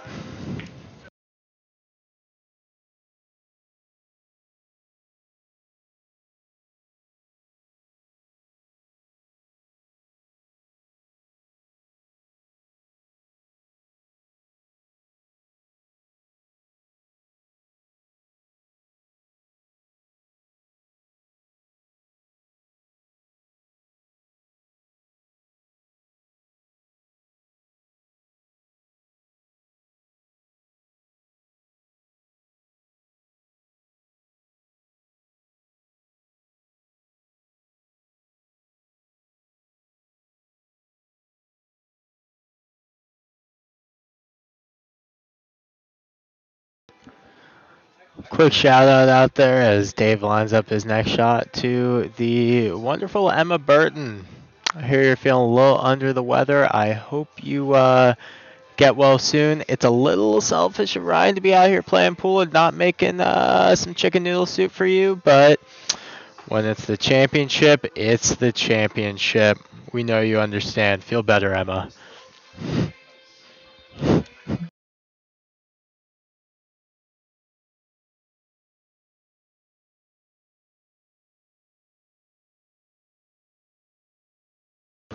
Ryan with an exceptional shot on the red one, down into the pocket.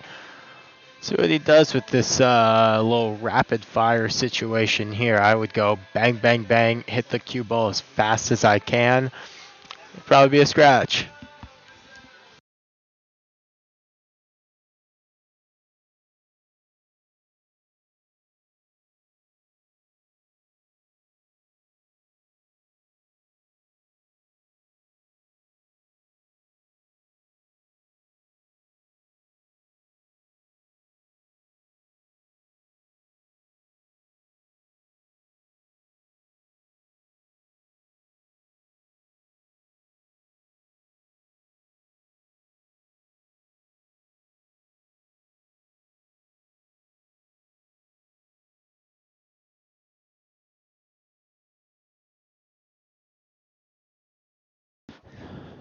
Not the leave Ryan wanted, but let's see how he can handle this situation nonetheless.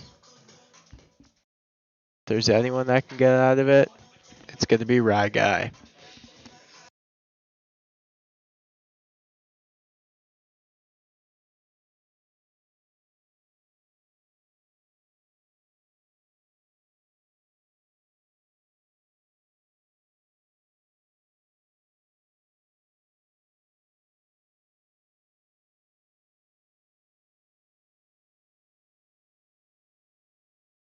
Ryan with a beautiful defensive shot to sit the 6. Hopefully right in line with where it needs to be. Question the shot from Cole Driver 4096. Who is going to coach the Raiders next season? I'm going to tell you right here, right now, it doesn't matter who's going to coach the Raiders next season because they are going 4-12-1. And wow. Didn't actually see that shot going, so I'm going to be watching it in real time on the 10-second delay here. Wow. The combo, the sit by the cue ball. You know, folks, sometimes it's just not meant to be. Let's see what he does with the 11 here. There's still plenty of game left for Ryan to come back in here if Dave can't get this 11 to do what he needs. The 11 does not go, but he does give Ryan a very unfortunate leave. Let's see what Ryan Cuff Jeans Miller can do with the situation.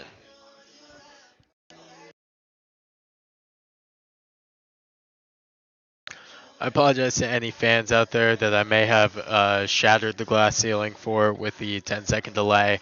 That's really just in case there's any nudity on the screen, any cussing. We need to make sure that we get that handled before it goes out to you, our fantastic viewers. Ryan with a fantastic defensive shot there. And you may not have seen this, but after he made that beautiful defensive shot, he turned right to me, the announcer, and he said, "Hey, that one's for Warren." Shout out Warren Westbrook.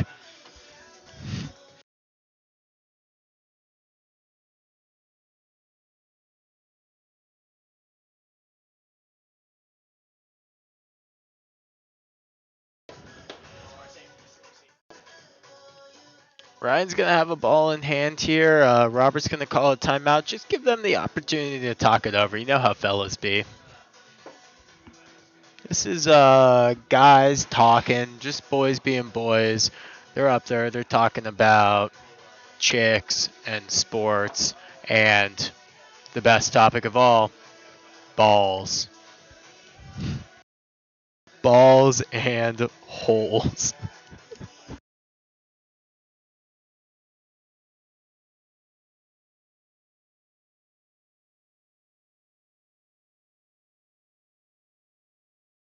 Beautiful shot run. Shot won by Ryan.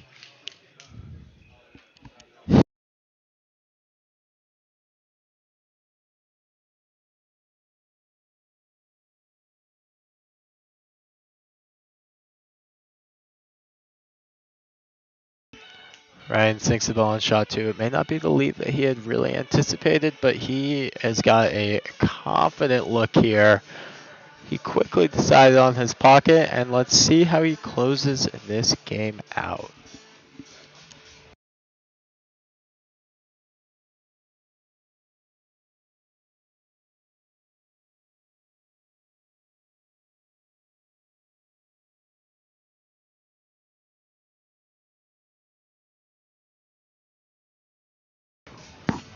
Ryan does not get it in, but with the leave, the 8 ball may cause some problems for Dave. Let's see what he can do with this situation.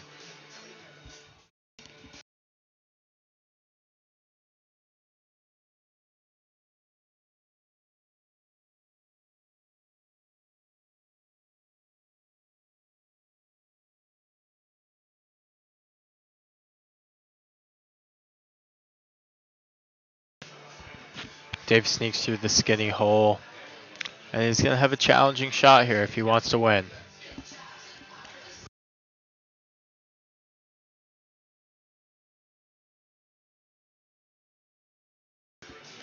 Dave is going to take his time out here to talk about what he might do. A couple options here. He can hit the reverse bank. He can go for the middle wall. He could also just, if he really wanted, he could just shoot the cue ball directly into the pocket. That's what I would suggest, but it looks like he's going to go for the reverse bank.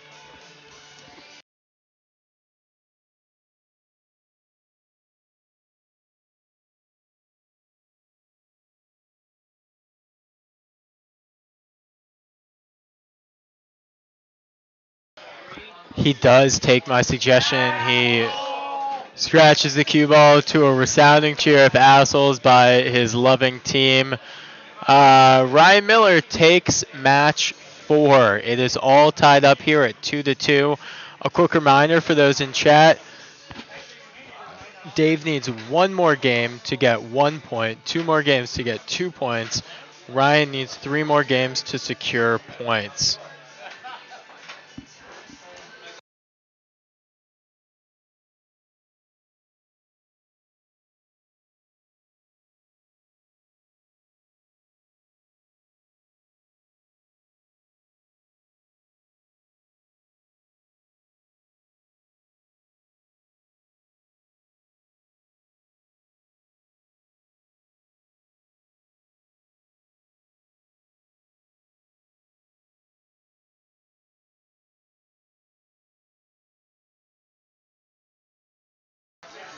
America's spot on. The delay is so that Ryan's hair can get rendered in, and that is not an inexpensive process. Ryan's hair is brought to you by Fernet Branca. The bartender's hand shake. Bartender's hand shake.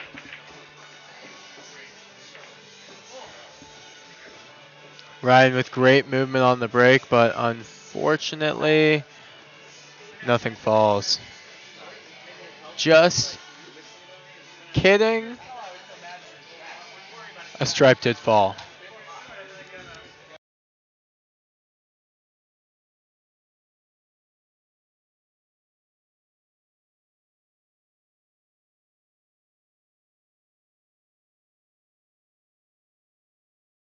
Thank you, Connor8216, for calling out my juju. We like to use the word Judaism.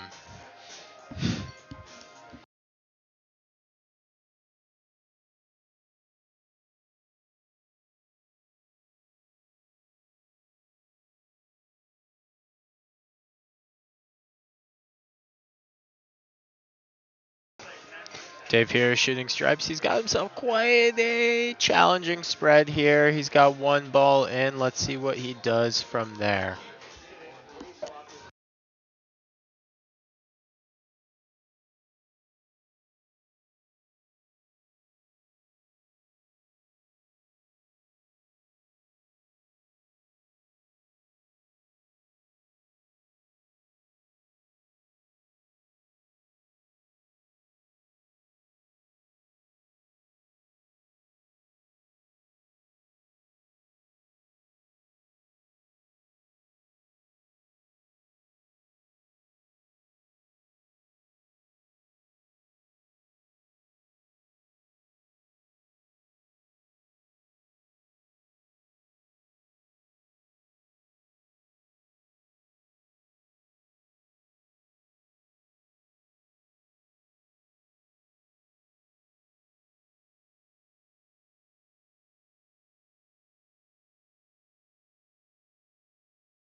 Davis starting out this 5th rack here, going on quite a run, but little does he know, he's actually creating quite a bit of space for our man, the myth, the legend, Ryan Miller, to go on a little run himself should there be an error.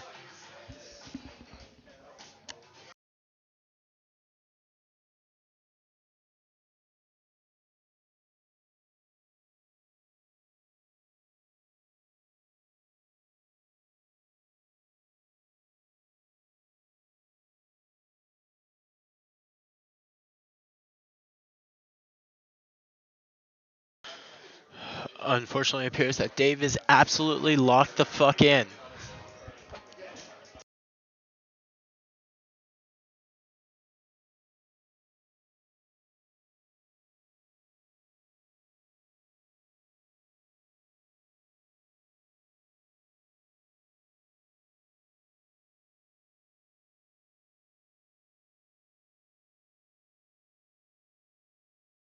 Dave continues his incredible run. He's got just 1 ball left, and he does sink it. What a brilliant run there to take Dave to the hill. Chat, you're going to want to clip that run.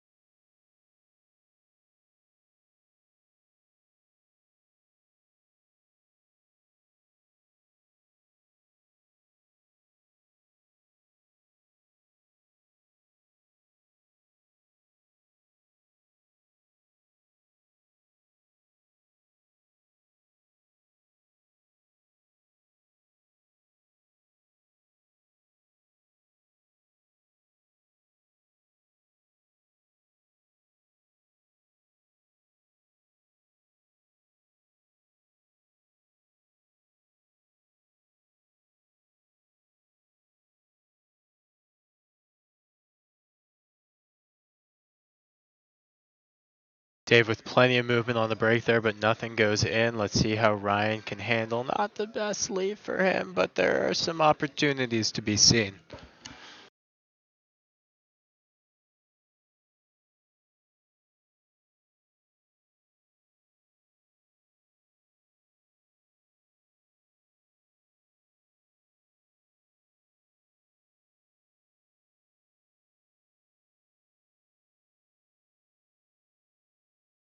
Ryan, unfortunately, once again, has dealt with the cursed pocket, unable to sink, with a valiant effort, nevertheless.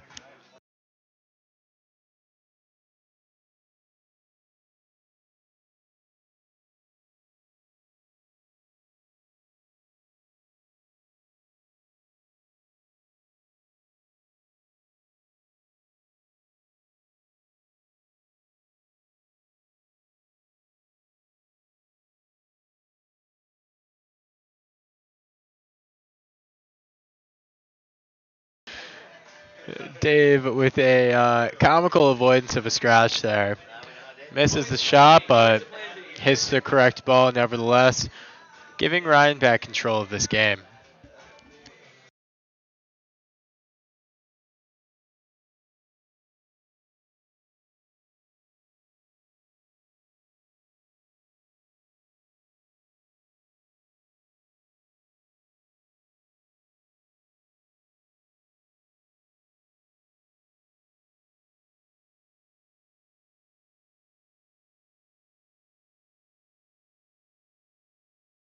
An important thing to kind of think about in this game here is that Ryan is left-handed, so he's actually viewing the table in reverse from however us old right-handies might think of the game. And for my smokers out there, you know left is law.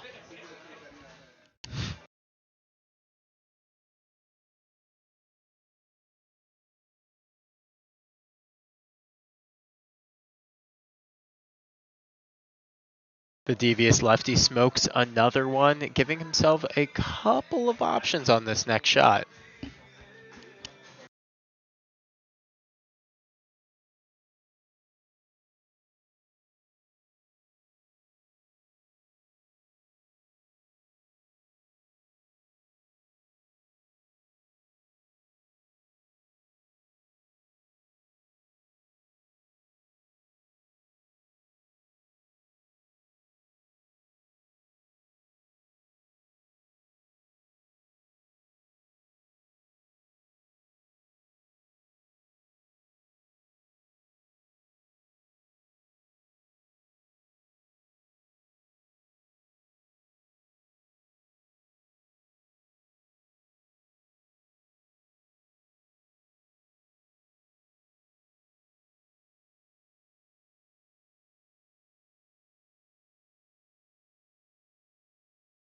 Ryan lines up a shot I would never dream of being able to make, and he sinks it with ease.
Dave saves the 14 in the corner in lieu of going for the 11 long, which he does in fact sink, giving him a line on the blue guy.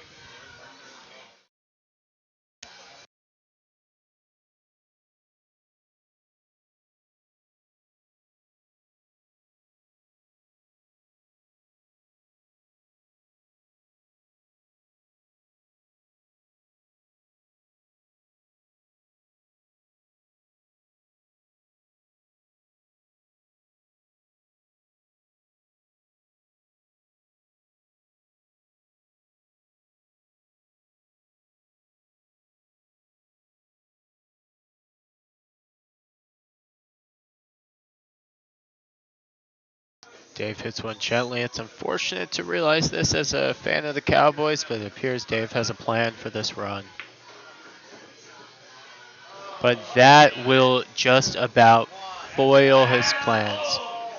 And there's the resounding asshole chant from Dave's team.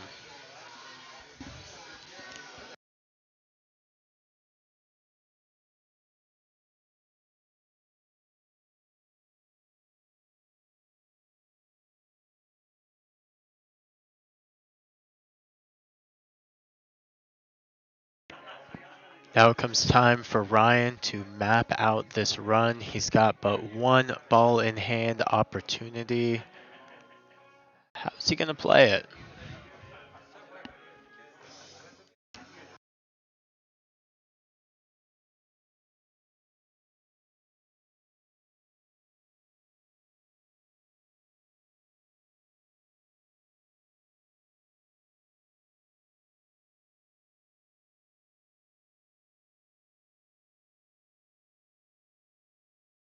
He starts with the red to give him a line on the orange.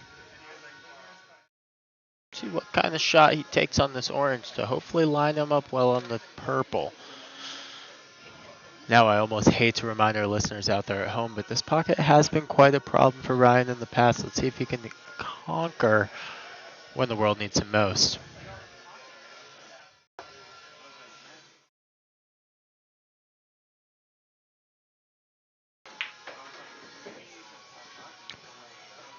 He does exactly what he needs to do, and he conquers that pocket. Let's see what he does from here.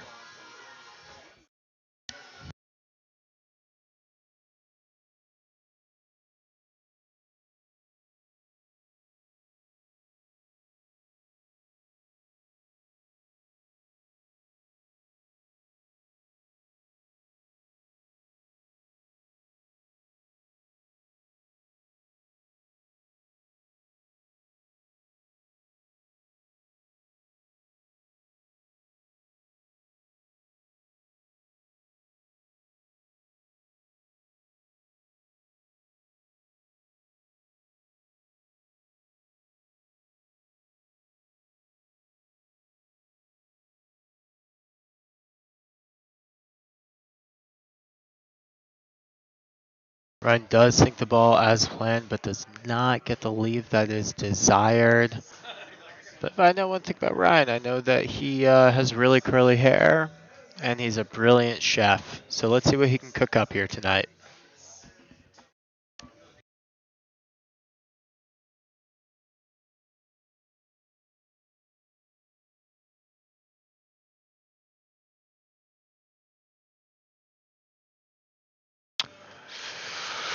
I know we all clenched a little bit on that one, but Ryan with a terrific leave to extend the game a bit further.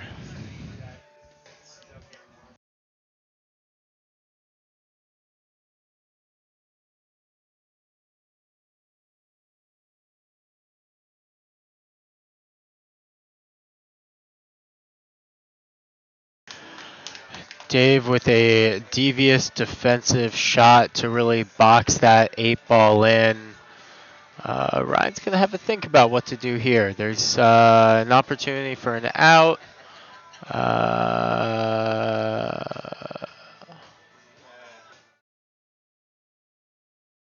He is going to force the scratch, but give Dave a much more difficult look.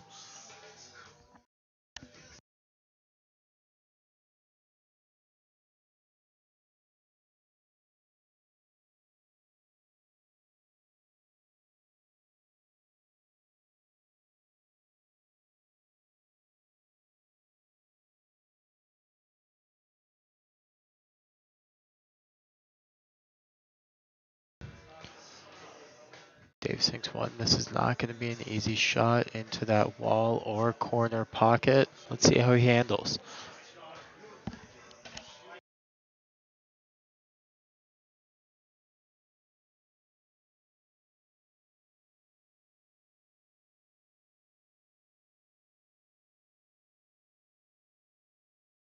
Dave goes for a defensive shot, and it does not come up as he expected, leaving Ryan a look for the 8-ball in the wall.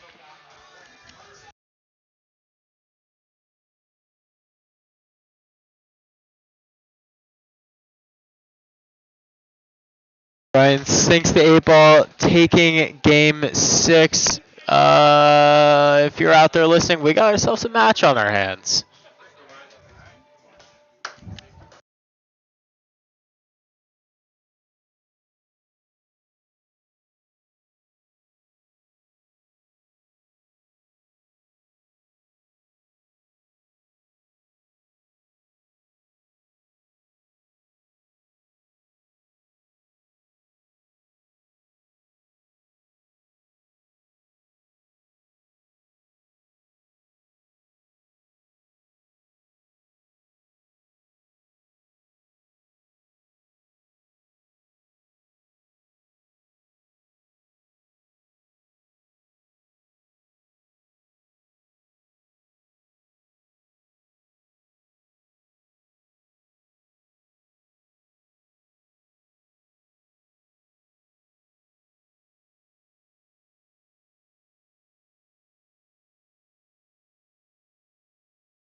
All right.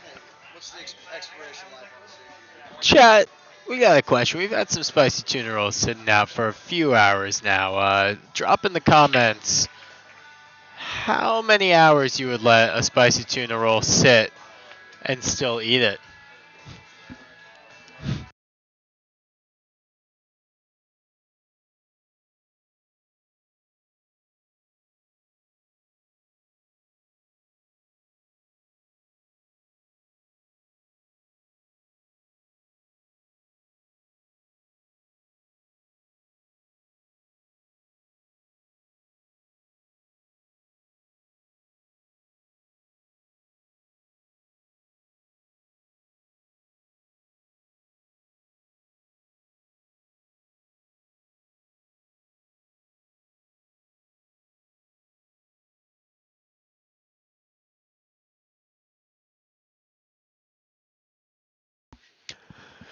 Three hours does feel safe.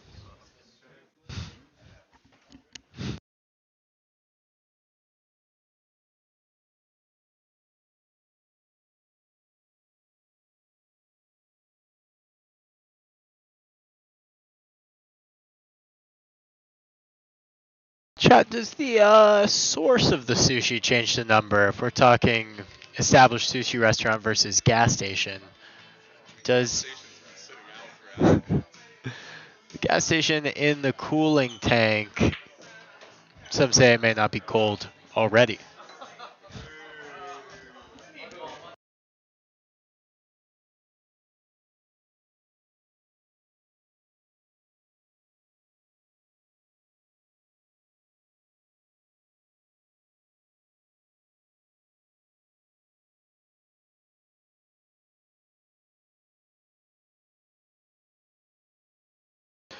Dave decides to do a crazy little breakout there, and it works out for him.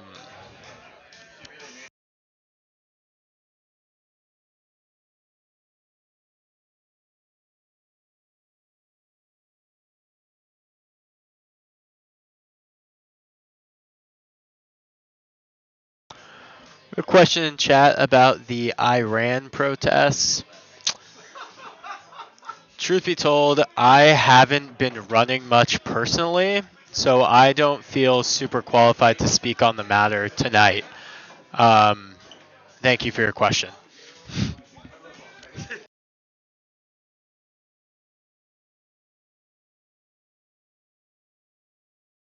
An unfortunate scratch by the kid Ryan Miller, but it might just play out in his favor. I said optimistically.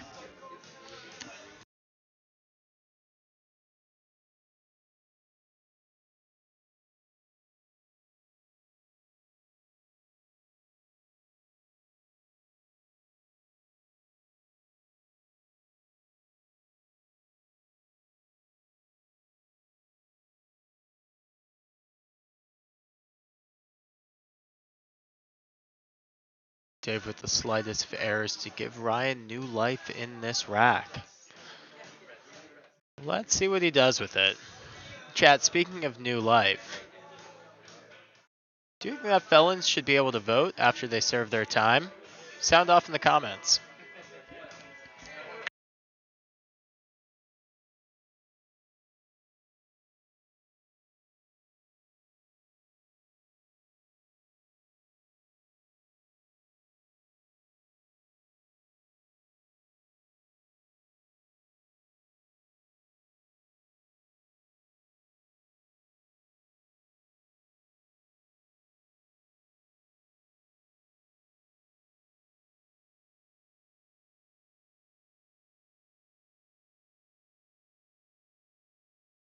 Thank you for the W's in the chat. My favorite professional pool player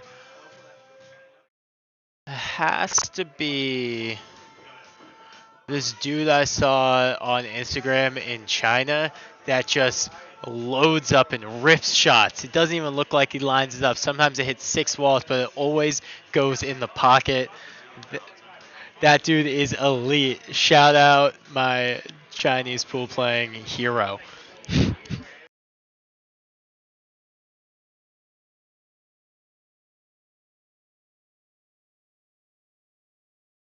If you're out there, you know who you are. Reach on out. We'd love to have you try out for the squad.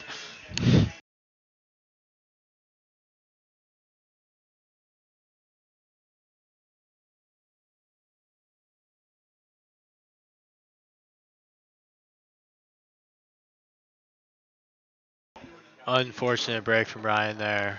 Not really much you can do there. Bad luck affects us all.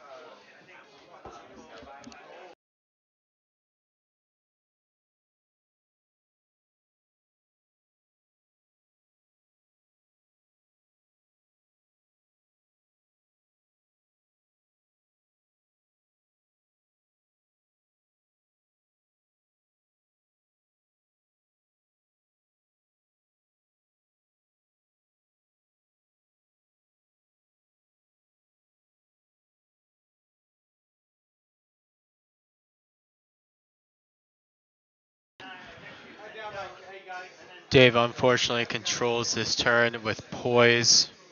Let's see if he can finish.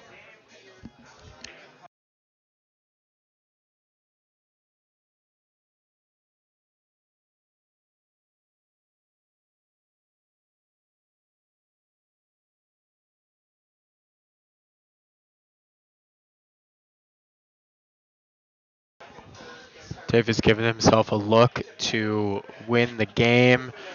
Not the easiest look in the world. It's one that your boy would definitely miss. But Dave is a tad better than your boy, and he closes it out. Respect.